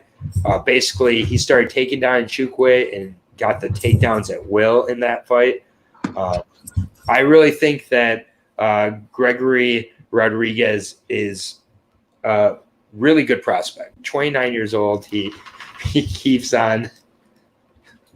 I'm trying to just focus on the breakdown and not. I know. I'm sorry. Not on the breakdown that's going on in the comments, but Gregory Rodriguez is very, very good. Very good striker. Has good jiu-jitsu, and. Okay, well, we're not here to troll you, my dude. We're here we just support each other. What? We're like a totally evolving channel, and you're. Hold on, dude. Let's talk for a minute. Smoking Pug. No, I hit him with the K. You can't then. No, it's okay. I'm going to talk to him. I'm sorry that people come on your page and troll, but if you think that the way to solve problems in the world is to act like the shit that you don't like, what are you fucking thinking, man? You can stay here however long you want, but you're fucking trash, dude. That is trash. No, he's not trash, but he's a bully. No, that's trash behavior. Being I'm treated. Do you think I'm about to go and troll someone's page now? That? What a stupid. No, how about all you? we do on this page, Aaron, is support people. That's what I'm saying. Be better, Smoking Pug. MMA Parlay King. I don't know who you are, but I don't care, and I'm not going to go to your channel and troll. I'm sorry that people troll your channel. Maybe it's because you're a prick. I don't know. Well, all we do here on this channel is support people. Yeah, if you just want to chill, seriously, dude, I'm not gonna look you up on YouTube while I'm fucking in the fucking. Fernando hit him with the gulag. Yo, we're in the just if you want to hang out and be cool with everybody here, literally everybody but you is cool. I've now stopped the breakdown to talk to you. Are you happy you got your attention, troll? I don't care who you are. I'm not gonna look up your channel. Because I don't need to, but it's just when it's just move on. I'm sorry. Anyways, the thing I like about Jun Young Park is that he's very well rounded. I'm not addressing his comments anymore, and you don't need to either. I've said what I have to say. If you don't want to be a decent person from that, you're not going to be. And honestly, everybody else in the chat's great. If you want to stick out and not be ignored, that's fine. I don't care. We're here for MMA, and that's it. Jun Young Park, extremely intelligent. When he uses his takedowns, I think he becomes a much tougher guy to deal with. Anthony Hernandez is a fight I'd love to see get ran back at some point. I think that would be a great matchup if he wins this one here. I think the durability can be helpful, but Gregory had showed in his last fight with the decision and everything that he can go to distance. He also has the finishing ability. I'm not sure he gets a finish here. I think this is going to be a tremendous fight. I think it goes all 3 rounds. And I got Gregory Rodriguez by decision, Brazil. Wait, is this a pick'em? It is. You have the odds. So you tell me. Girl, you got it. I'm learning, Aaron. What's your thoughts on this fight? I would like to apologize for interrupting your breakdown to say that they were a pick 'em. I was done with my breakdown. No, you didn't interrupt shit. It's your turn. I think it might have, but that's okay. You're very sweet. It is a pick 'em for those of you who bet, which means I get to pick either one and not feel like a douchebag. When I see Padilla, it makes me crave a quesadilla. Oh my god. Justin with the comments sometimes. Yeah, sometimes Justin is really weird. I'm picking Park on this one. Close, but common decision.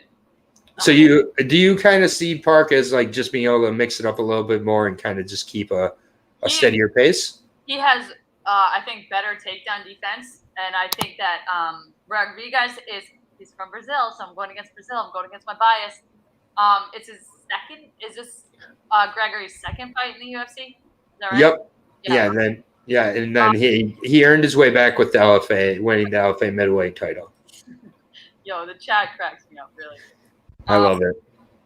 Yeah, this will be a battle of the hands. This is like a I think Park has a fucking. He's called the Iron Turtle, but right? It's called the Iron Turtle. Yeah, he's called the Iron Turtle because he's so durable.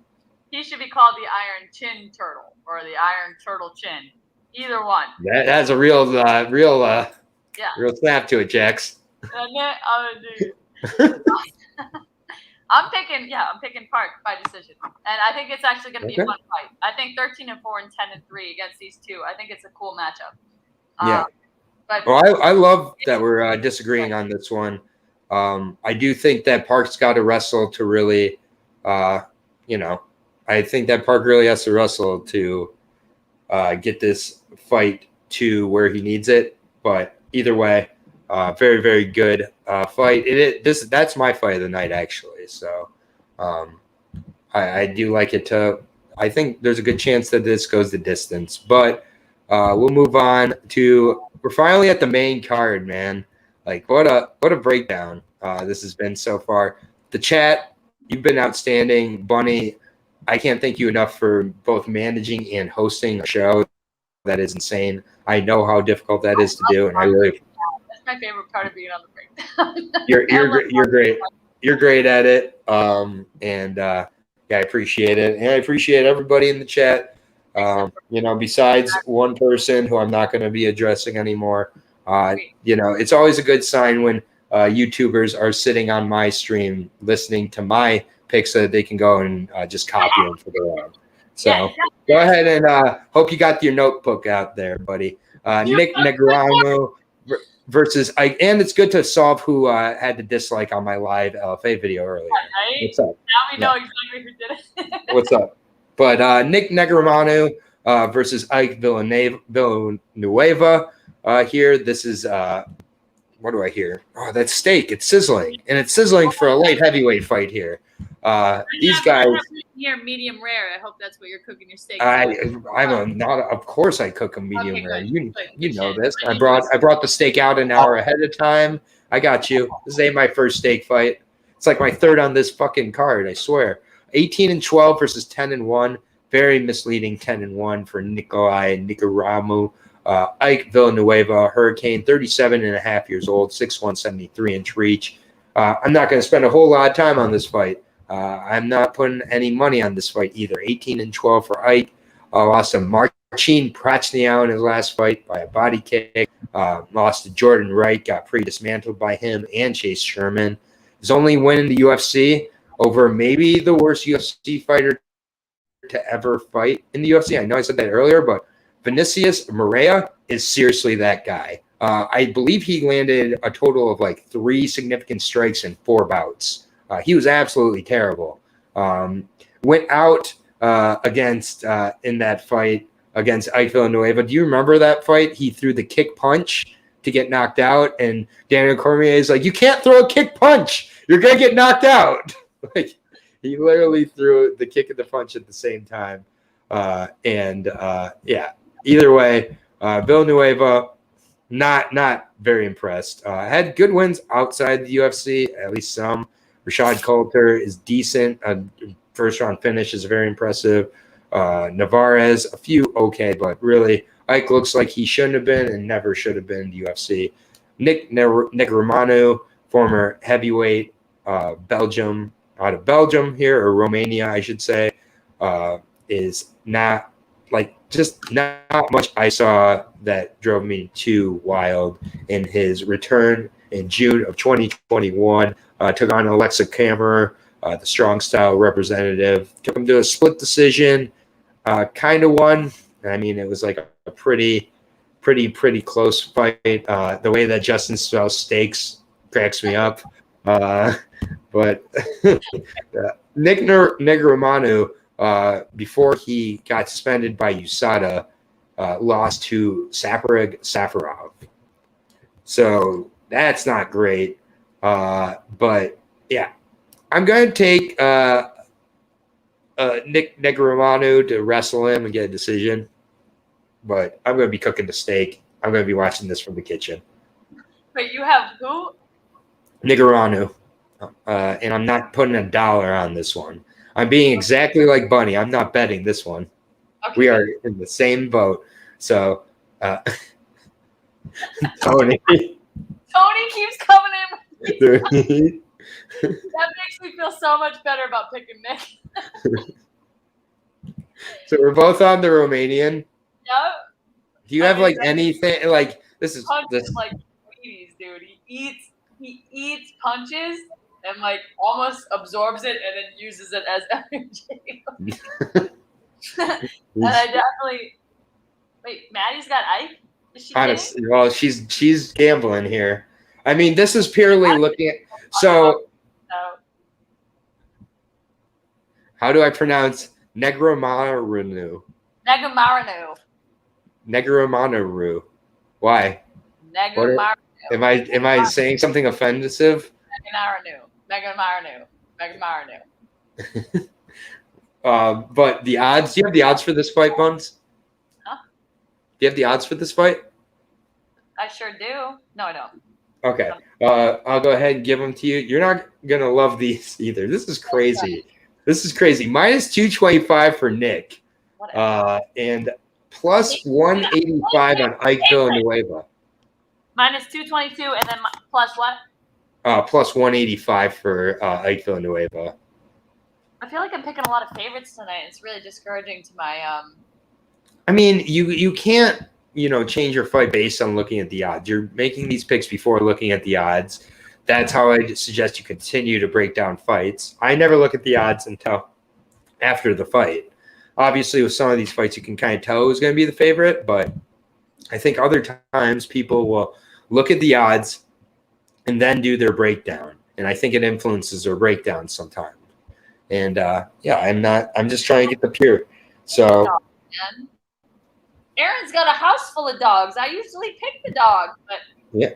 No, I mean, we can say you're not predictable. So next fight here is at bantamweight. It's a fight between Jessica Rose Clark, another one of these marketable fighters from the UFC that gets a lot of opportunities, taking on Jocelyn Edwards. Pantera is her nickname. Badass nickname. This is a interesting fight for La Pantera, for sure. Jocelyn Edwards is 26 years old, 5'8", 70-inch reach, fighting on King's MMA. Really good gym for her there. Has a ton of great training partners, 10-3, as I said. Did lose her last fight out to Carol Rosa. No shame in that at all. We've seen how good Carol Rosa is. She's really looked better and better. In her career, she's gone. She looks to be a real problem, I think. Got a win over Yanan Wu on very short notice. Jocelyn did coming in there. Grappled really well, caught her with some very impressive strikes as well. Looks really well-rounded. She's just huge. A lot of people seem to be fans of Jess's outside of the octagon stuff, which, fair enough. But I'm talking about in the octagon. Jocelyn has won two of her last 3. Pamela Gonzalez, not a great fighter, honestly. Yanan Wu, though, on short notice, really did impress me.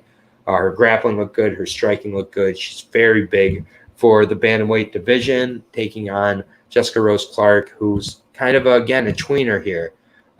She's gone between 135 and 125.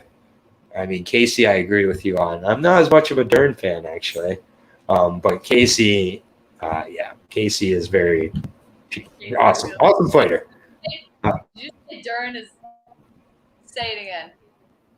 Dern's on my top 2. Really? Mm-hmm. I mean, I'm not saying. We're not. You know what? That opens up a whole world. We're gonna continue this off air, but I can definitely go through my top 5, and I'd love to see your top 5. So, I can do it for both men and women easily. By the way, 10-6 for Jessica Rose Clark here.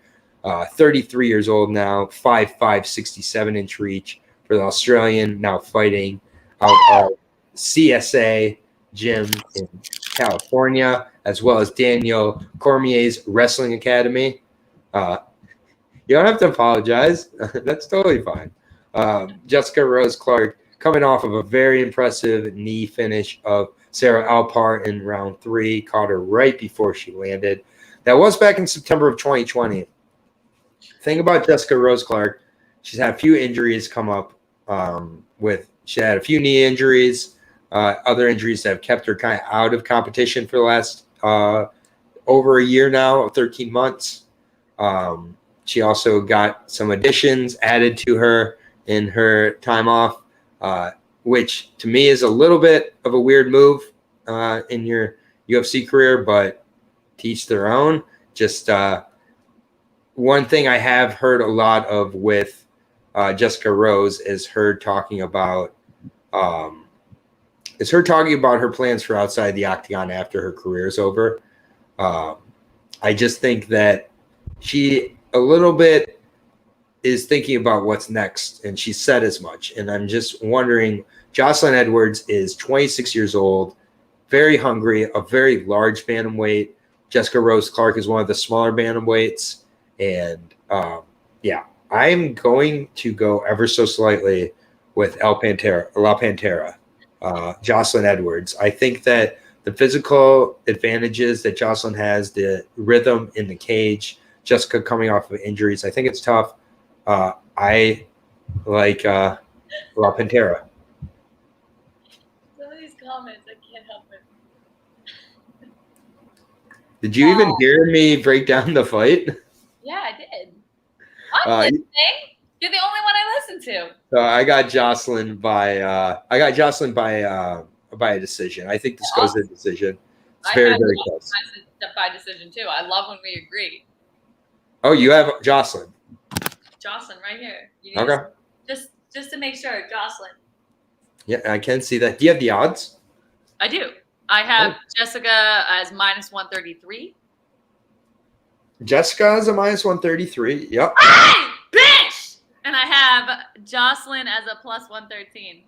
So a little bit more money has come in on Rose. She's now a -160. I took these down at like 2 p.m. today. No, yeah, they literally change hour to hour, especially as we're getting closer to fight time. No. See, Tracy Cortez has lost all hotness to me since she started dating Brian Ortega, and Aaron can attest to that. I mean, not all hotness, but quite a bit of the hotness. You're right. She's still fucking us. I mean, she's still like got her body, and yes, but she's not. There's like something. A valley girl now, dude. Come on, that knocks you down a couple notches. No, you're right. You're right. I'm not disagreeing with you at all there. She's still wicked hot. Yeah. I'm not arguing with that. No, yeah, absolutely. I mean, the girl's got a built-in shelf. She's good. Gorgeous. Bless her heart. Anyways. Yeah, I'm all. Yeah, I'm all sweaty. We're both on fucking Jocelyn. Yep, Jocelyn is. Yep. So we're both on the underdog, Jocelyn Edwards here. I think that the size and the physical advantages for Jocelyn are going to be too much. And Cortez toes. I think Jessica might attempt some fucking flashy shit, and I think it might cost her. It could cost her. Yeah, I mean, she's a savage for sure. Moving on to the co-main event. This has been an awesome breakdown as always. Bonnie, thank you so much for working with the chat, working with me. Just I really appreciate your efforts on here. Aaron, I know I can be a bit of a loose cannon, but they know by now. They know who they're messing with now. So you're just a perfect cannon. So I'm totally fine with the way you are. Never change, unless you want to change for yourself. Let's see. You don't. Jocelyn, Aaron, don't you usually smoke after the show? Oh, he's saying I'm stupid for this. Justin, shut the fuck up. I was like, what? I didn't get. Oh, sick bird by Justin. What the hell? He must not be at the fair tonight because he's really focused. No, you know what? He is at the fair and he tuned in late and didn't hear our discussion, and that's why he's all out of whack right now. Yo, all of these dudes in the comments are picking Jessica because they think she's hot. Like that is straight up weak. Weak ass simps. They called me the simp. Y'all are the simps. Aaron, you are correct, sir. Thanks, Aaron. Aaron the dog. Drop it on them, please. Thank you. I yeah, simps. Fucking simps. Anyways, Grant Dawson versus Rick Glenn is our co-main event, and this actually might be my real. What the fuck, Tony? What the fuck? Why?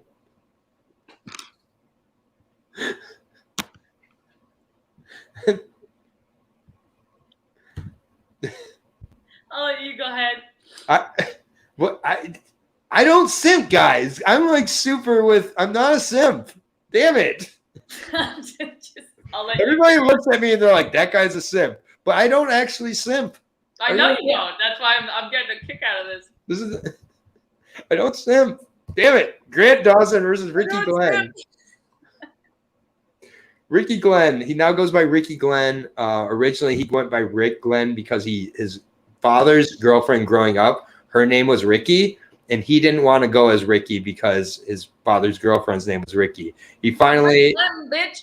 Yeah, he's like, finally, he's now 32 years old. He's like, you know what? I can be Ricky. So Ricky the Gladiator Glenn here out of Pura Vida BJJ in Milwaukee, Wisconsin, taking on the 17-1 third Glory representative of the night, Grant Dawson. What's the Glory fighters tonight? I love when gyms stack up on a fight card. I feel like last week was Syndicate, wasn't it? Yep. A lot of Syndicate fighters last week. Exactly. I think these. Yeah, dude. Well, and then we have weeks where we say Elite XC every other fighter. Extreme Couture. I always do that. The XC thing fucks me up. Extreme Couture only. Do you know how often I call them Elite XC Gym? Like without it, like every time it is. God, I'm such a casual. God, I need to go to. Casual waffle, you are. Yeah, I'm a casual waffle. Oh, remember that? That was our first troll. That was the first troll we had. Bonnie is a casual waffle. I am a casual waffle.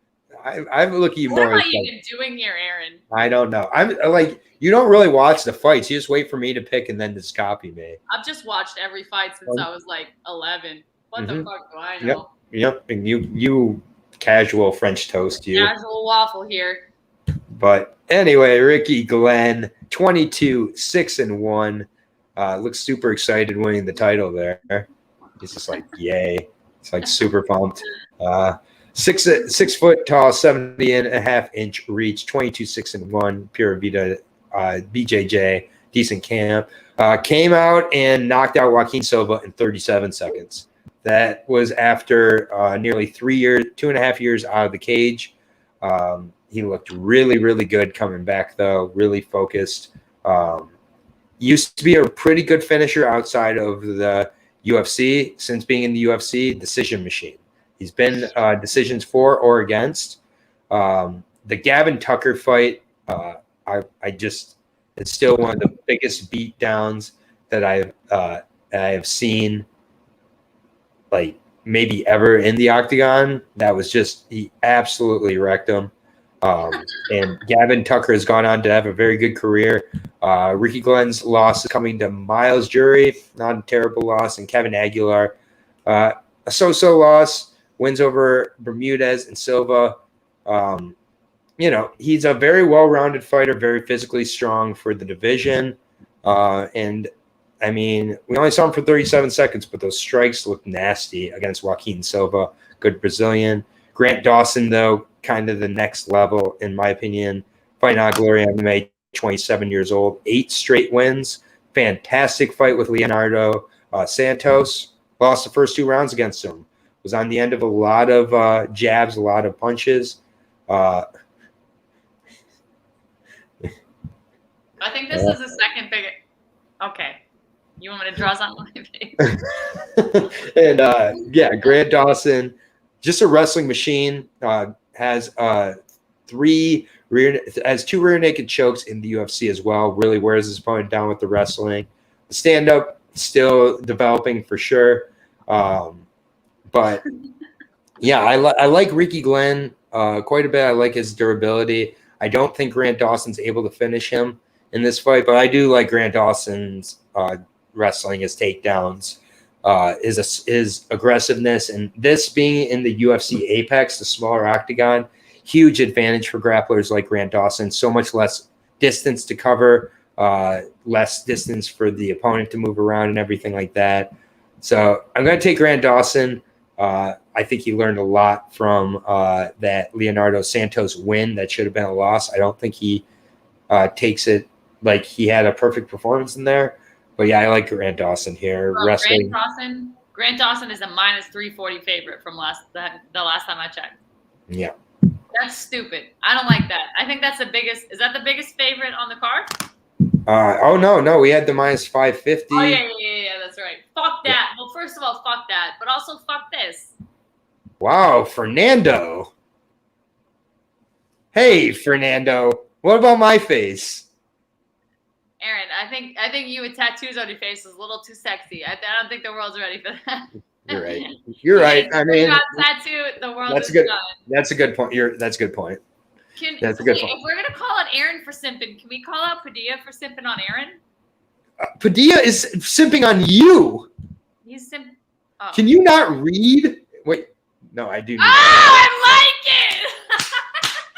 Bunny with no tattoos on her face is already a 1, 2, 3, 4, 5 love emojis. Okay.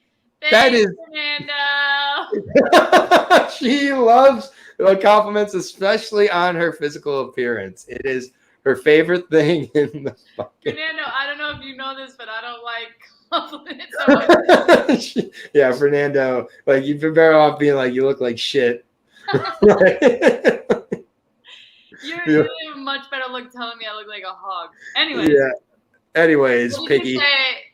Thanks, Padilla. I really do love you, though. You're such a There are very few people who could get away with even saying that to Bunny without her like going on a rant. So, like, honestly, like, yeah. But to the face, Aaron, he says.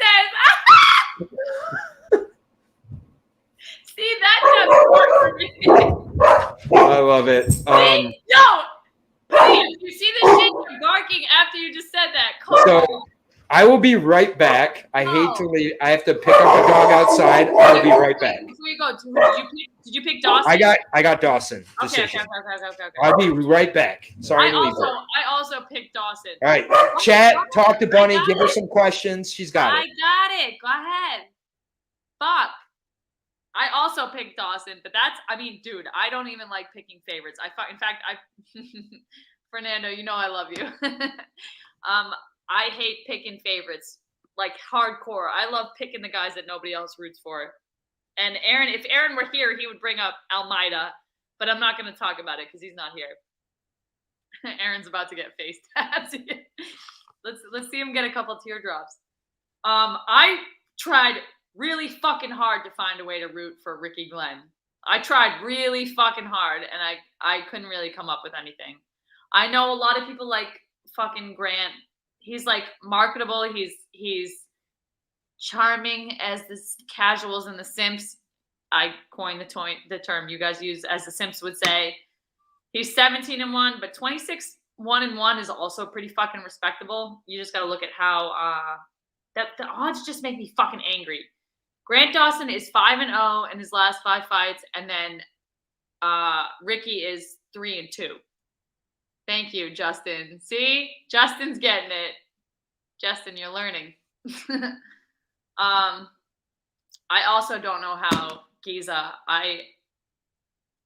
My guess is I think control time. I think it's gonna. You know what? I'm gonna say decision, and I'm writing it down right now. I'm gonna say Dawson by decision. I think it's gonna be a matter of Dawson just outscoring Glenn. I don't think it's gonna be anything fucking phenomenal. I hate the fact that the odds are so fucking out of balance. Like -340 is stupid to me, which is a huge reason why I don't bet on this shit. I make my money the old-fashioned way. I'm gonna say Dawson by decision. It's gonna be an outscoring. I'm just super not thrilled with Glenn. What is that? 29 fights? That's a lot of experience, but 17-1 is pretty legit. I don't know. I just think control time. Hello, welcome back, Sunshine. Did you see what Justin said? He said, "Bunny, you look like shit." He's catching on. Oh my god! Yeah, no. Now the secret's out. I just let out the secret. Ooh, keep that sweet talking coming. And I think control time is going to be the deciding factor, and I think Dawson's going to get the win by outscoring. That's all. Yeah, I mean, and I know you hate odds like this. I get it, but I can understand the odds here. The odds will get kind of to this point with fighters like Dawson. I mean, he is essentially an American favorite based on just not only like skills, but like I really, really earnestly looked before I even saw the odds. I really struggled to find a way to pick fucking Ricky. Yeah. I mean, he's gonna have to. I think he's gonna have to win like he won his last bout, landing a clean shot on the. There we go. Good Lord, look at all these simps, dude. Who's more popular? Yeah, and then I hate it. Oh my god. Oh, stop, guys. Dapper says Ricky Glenn by finish, and now I'm really confused. Oh no, Ricky Glenn. That's the only way. I mean, that's the only way he wins. That definitely is the only way he wins this fight. Yeah, but all right. What do you think that what are the circumstances do you see that happening?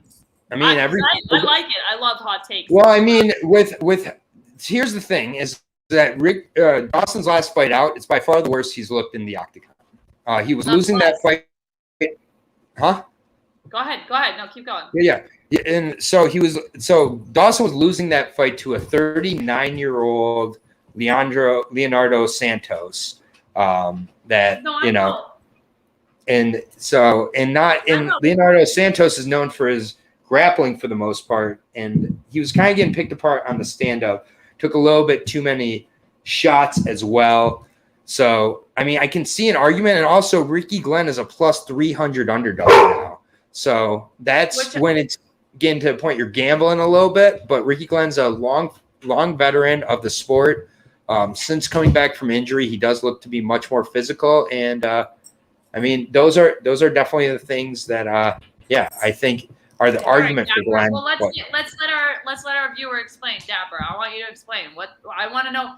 I earnestly, genuinely want to know because I tried to find these erectile dysfunction. I earnestly tried to find a way to root for Ricky because I hate such favorites. I know you do. Off.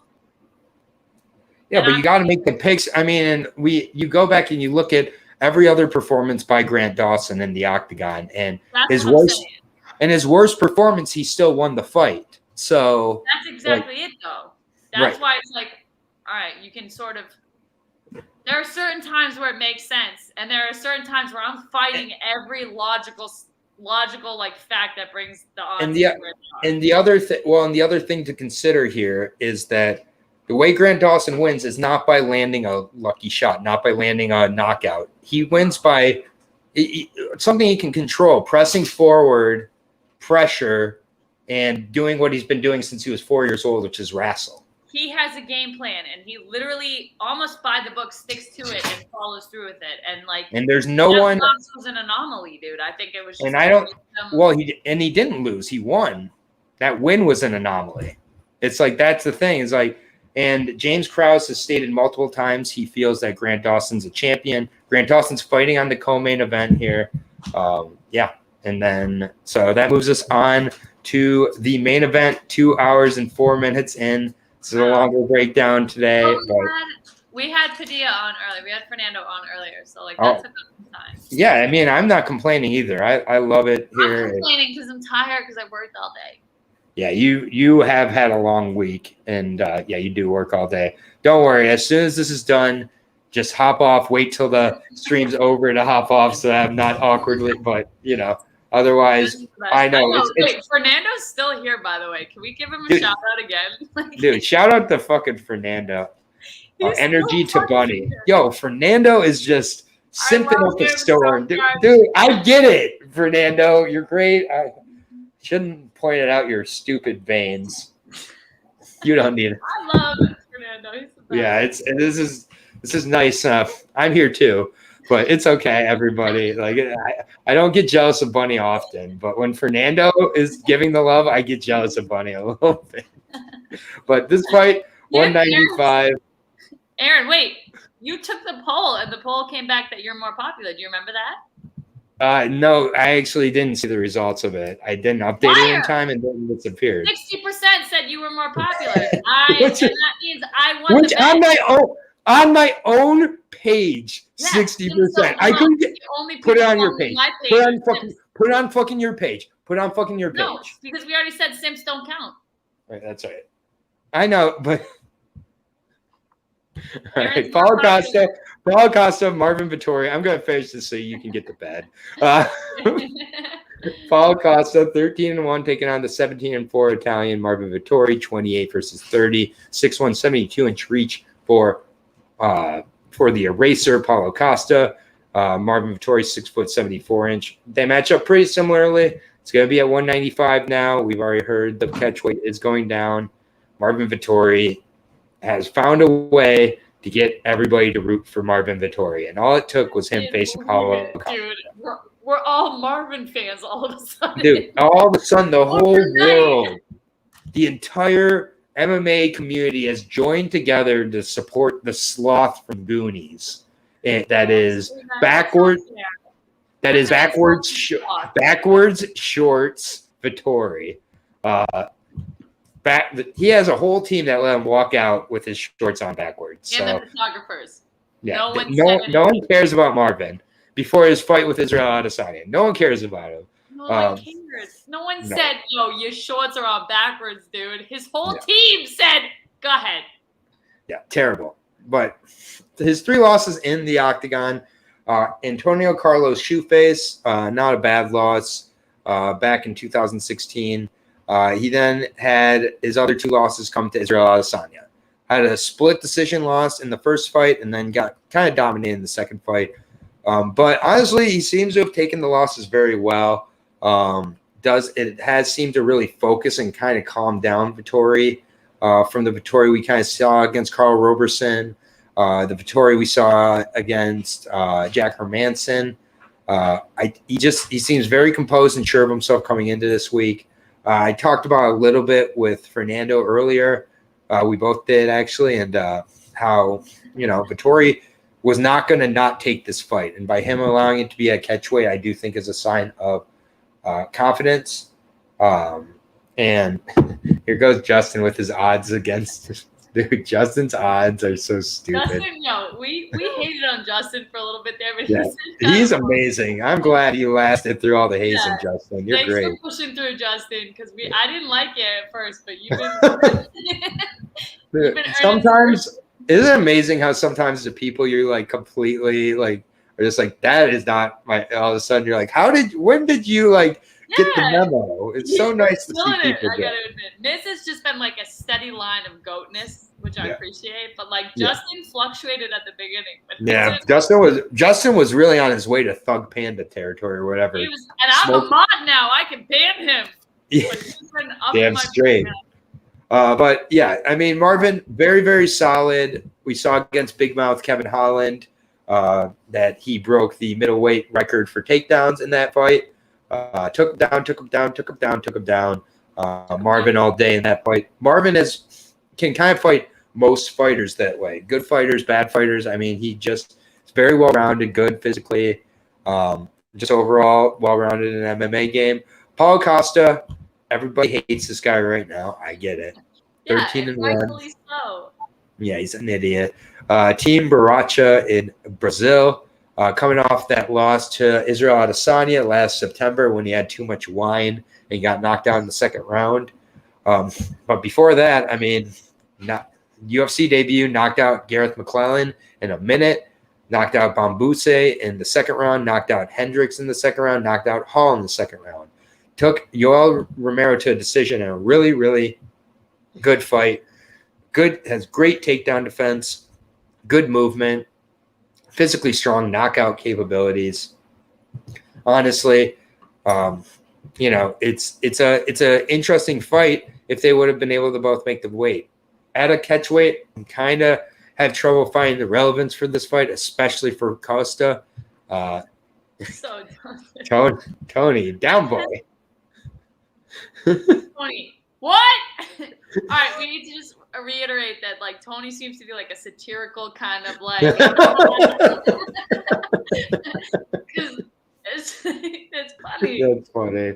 Okay. We have to reiterate Tony is a satirical kind of guy. That's putting Tony lightly. Use the casuals, man. But honestly, it's just tough for me to believe Costa's ready for this fight. He seems to not be prepared, seems to be coming into this fight not in great shape. Even at 195, he's still having to cut a bunch of weight. Marvin Vettori now has to cut 10 less pounds, and Vettori's definitely ready. Extremely good wrestling, extremely good boxing, good grappling. I think that Marvin Vettori takes this one. Yes. I would say Marvin Vettori by decision. I just think that he kind of beats him, does the Kevin Holland treatment over the 5 rounds, gets double-digit takedowns maybe in this fight. He's a guy with his wrestling that often lets guys get up to take him back down to tire him out a little more. Vettori is a good finisher, but I think in this fight he's going to be more cautious with Costa. But yeah, I like the decision here. I see a couple people in the comments saying maybe a submission of Costa. I just don't think Costa is a black belt. Marvin's just a better fighter than Costa, especially at this point in his career. So yeah, I got Marvin Vettori by decision. All right.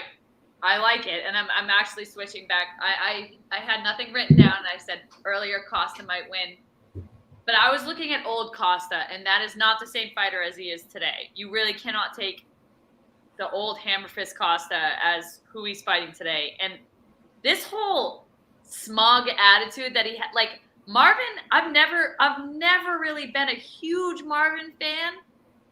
But Marvin has been really fucking chill about this whole catchweight thing, and Costa's been a real dick about it. And just out of principle alone, I'm rooting wholeheartedly for Marvin. I don't think it'll be a submission. I don't even think it'll be a KO, although I'm hoping it will be. I think Costa deserves to be knocked the fuck out.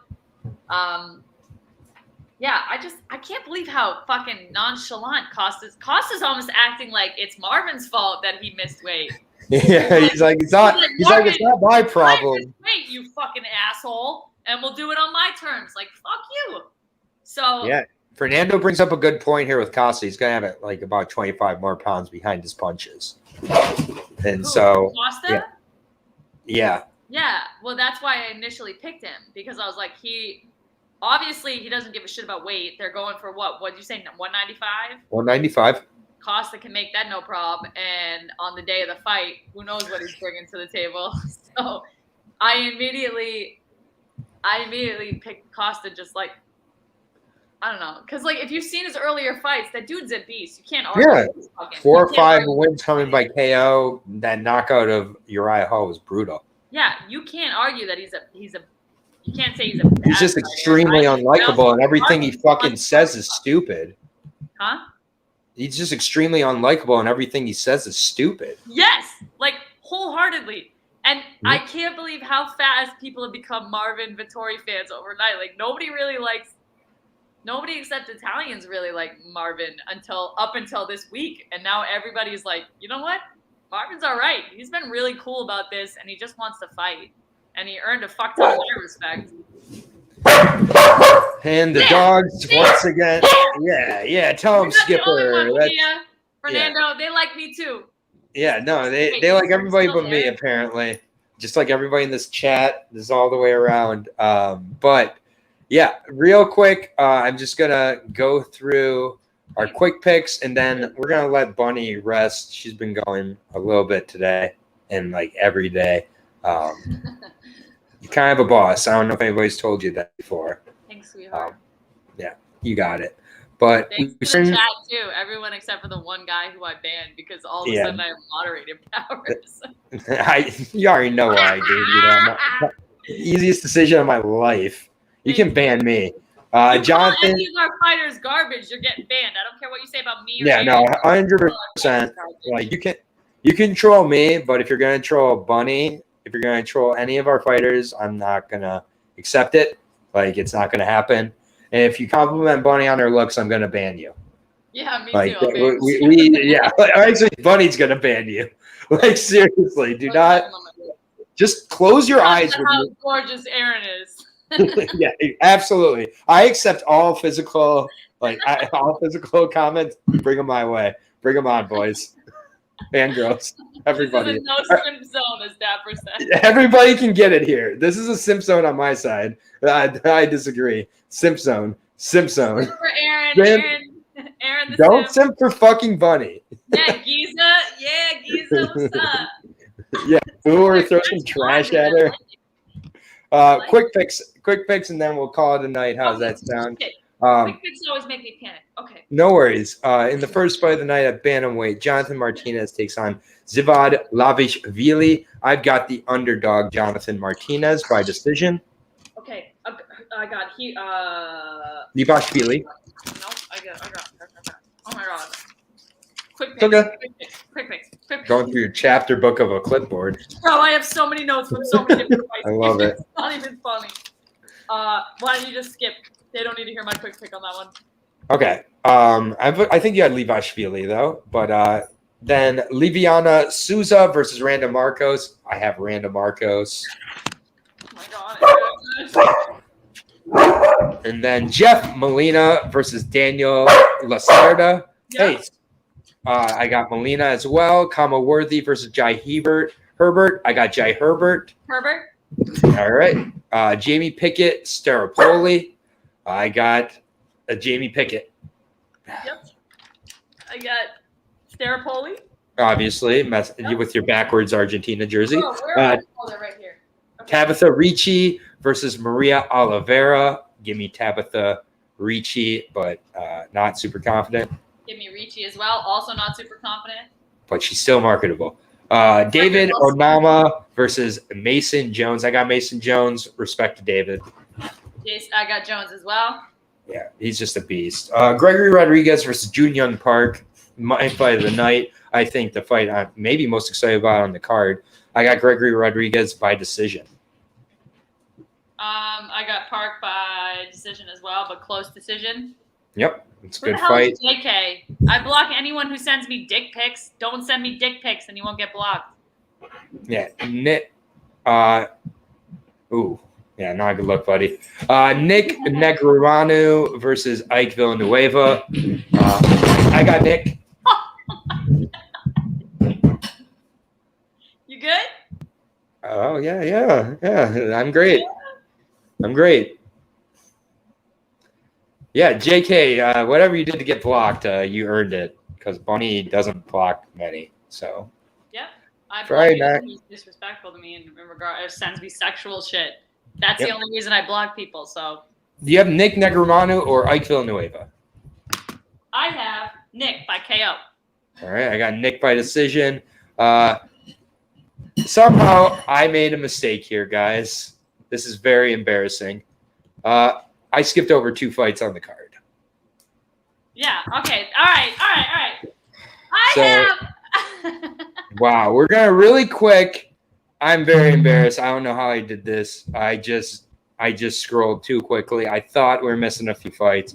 We are really quick. Let's go ahead and cover Dwight Grant and Francisco Trinaldo, and then we'll finish with Caceres. And we'll get. I apologize, everybody. I need you to edit this, Tony. Dwight Grant versus Francisco Trinaldo. This is at 170 in a very weird fight between a 37-year-old and a 43-year-old. Trinaldo, 43 years old now fighting at 170 pounds. Constrictor team, Asaruba, the Brazilian. Glad we went through quick picks, so I realized I skipped over 2 fights. 26-8. Sorry, Francisco is one of the oldest guys in the UFC roster. Yes, easily, and looks it too. Welterweight, it's not heavyweight. He's fighting at welterweight. Used to fight at 155 before he kept missing weight. Actually missed weight by 6 pounds against Jai Hebert before he knocked him out. With regards to Trinaldo, had a very close fight with Muslim Salikov in their last fight. It was really competitive. Like, did not look completely outsized for 170. Strong enough. I mean, he hung in there. He's just 42, 43 years old, so he's slowing down. It's just kind of simple as that.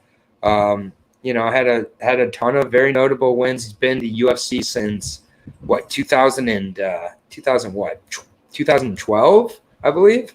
Yeah, he's been in the UFC since 2012. When he fought Dawson.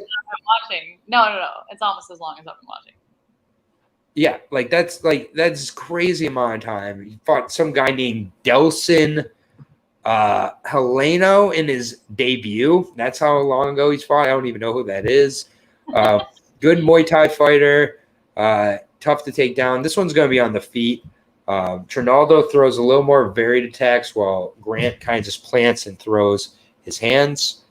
Grant, I think, his key to victory here is if he uses the body shot. I think the body shot is going to be a really key strike here. 11-3 for Dwight Grant. I did see him at UFC 261 in New York. It was a very close fight that I personally thought that he did enough to win in. Stefan Sekulik literally just took him down and just kind of hung on to him and, really just didn't do a lot else. I don't think he deserved that split. I thought Dwight did enough on the feet. That's what I meant. I was at 261. Wait, you were there? Yeah, I was there. 261 was one of my top 10 cards of this year. Yeah, it was pretty great. Top 10 cards of all time. 261 was the first card back from COVID. I was there, yeah. And it was top 10 of all time in my book. It was incredible. It's just with Dwight Grant, the body snatcher, it was kind of a fight that I don't think that either guy really won. So for him to get that split win, it was definitely controversial. The split win over Alan Joban, also very controversial. He did have a clean knockout of Carlo Pedistroli. Got knocked out by Daniel Rodriguez. I do think he got robbed against Zach Otto. So honestly, he should be his record of 3-2. Just the one he won, I think he lost by split, and the one he lost by split, I think he won. So besides that, this is just a really tough fight to call. I'm going to take Trinaldo here. I like Trinaldo's volume and varied attack, but not one I'm like crazy confident about, and not one I'm putting a whole lot on. I think both guys are kind of in the twilights of their career here, but Dwight Grant, I just don't see it. So I think Trinaldo takes this one. Wow. What are your thoughts? I'd have Grant by decision, honestly. I'm sticking with Okay. it. It's hard for me to go against Brazil, but he's 43 years old, and I know that in Brazilian age, that's like 25. But Dwight has he's got lower volume strikes, but he's got more. It's the lower volume is more significant. So Great point. So I don't know. It is. I mean, I don't know. Francisco, man, he's 43, dude. Come on. Yeah. But then again, 37 is also old, and that's I don't know. Either way, I win on this fight because I love that older fighters are still getting slots like this. I think that's fucking dope. I think it's cool that older fighters are still rewarded with fights like these. Sorry. I think a KO would be a hot take, but I'm gonna stick with my hot take with Grant. I'm going with Grant, and I'm going with decision. Do you have the odds? I don't think, and Trinaldo has way more experience, and I love Brazilian fighters. And like the odds. It'll be like a low-level chess match. Do you know what I mean? They're both 3-2 in their last 5 fights. It's going to be another one outscoring fights. I don't think there's going to be a finish. I am looking forward to it just to see how they both fucking show up. But I'm going with Grant decision. And Do you have the odds? Ramirez, I love you more than anything. Damaris is amazing. Do you have the odds? Plus 105 for Dwight. All right, so you got the slight dog and Dwight. They're also predicting minus 125 for Trinaldo. Yeah, I think this is oh boy. JK, keep sending me those dick pics. I'll keep blocking you, sweet pea. Oof. Yeah, JK. Just saying, you want to show up in the chat and talk about my UFC picks? Right. Yeah, I mean, I'm not getting in the way of this. That is not appropriate behavior. You don't have to. Yeah. No. I know. I trust me. I block people who send me inappropriate shit in my DMs. If only I could send you. If I sent you a screenshot of some of these commenters' DMs that they send me, you'd be like, block them immediately. I didn't send her shit. Know. How did you know that I blocked her? How did you know that I blocked you then, sweet pea? Yeah, dude. This is very. Let's move on before. Yeah, let's just all move on here. We're almost at the end. I love you, Bunny. Alex Caceres taking on Sung Woo Choi. I feel bad for skipping over this fight, man, because this could be fight of the night. And I'm sorry for skipping over this fight. I have something to admit to the whole chat here right now. I am a Bruce Leroy fan. I have liked him since The Ultimate Fighter. I still love the guy. I respect the fuck out of Alex Caceres. I just think that he's a true fighter. And Mrs. Comment is good advice for everybody out there. If you're thinking about sending a dick pic, send a cool bear pic.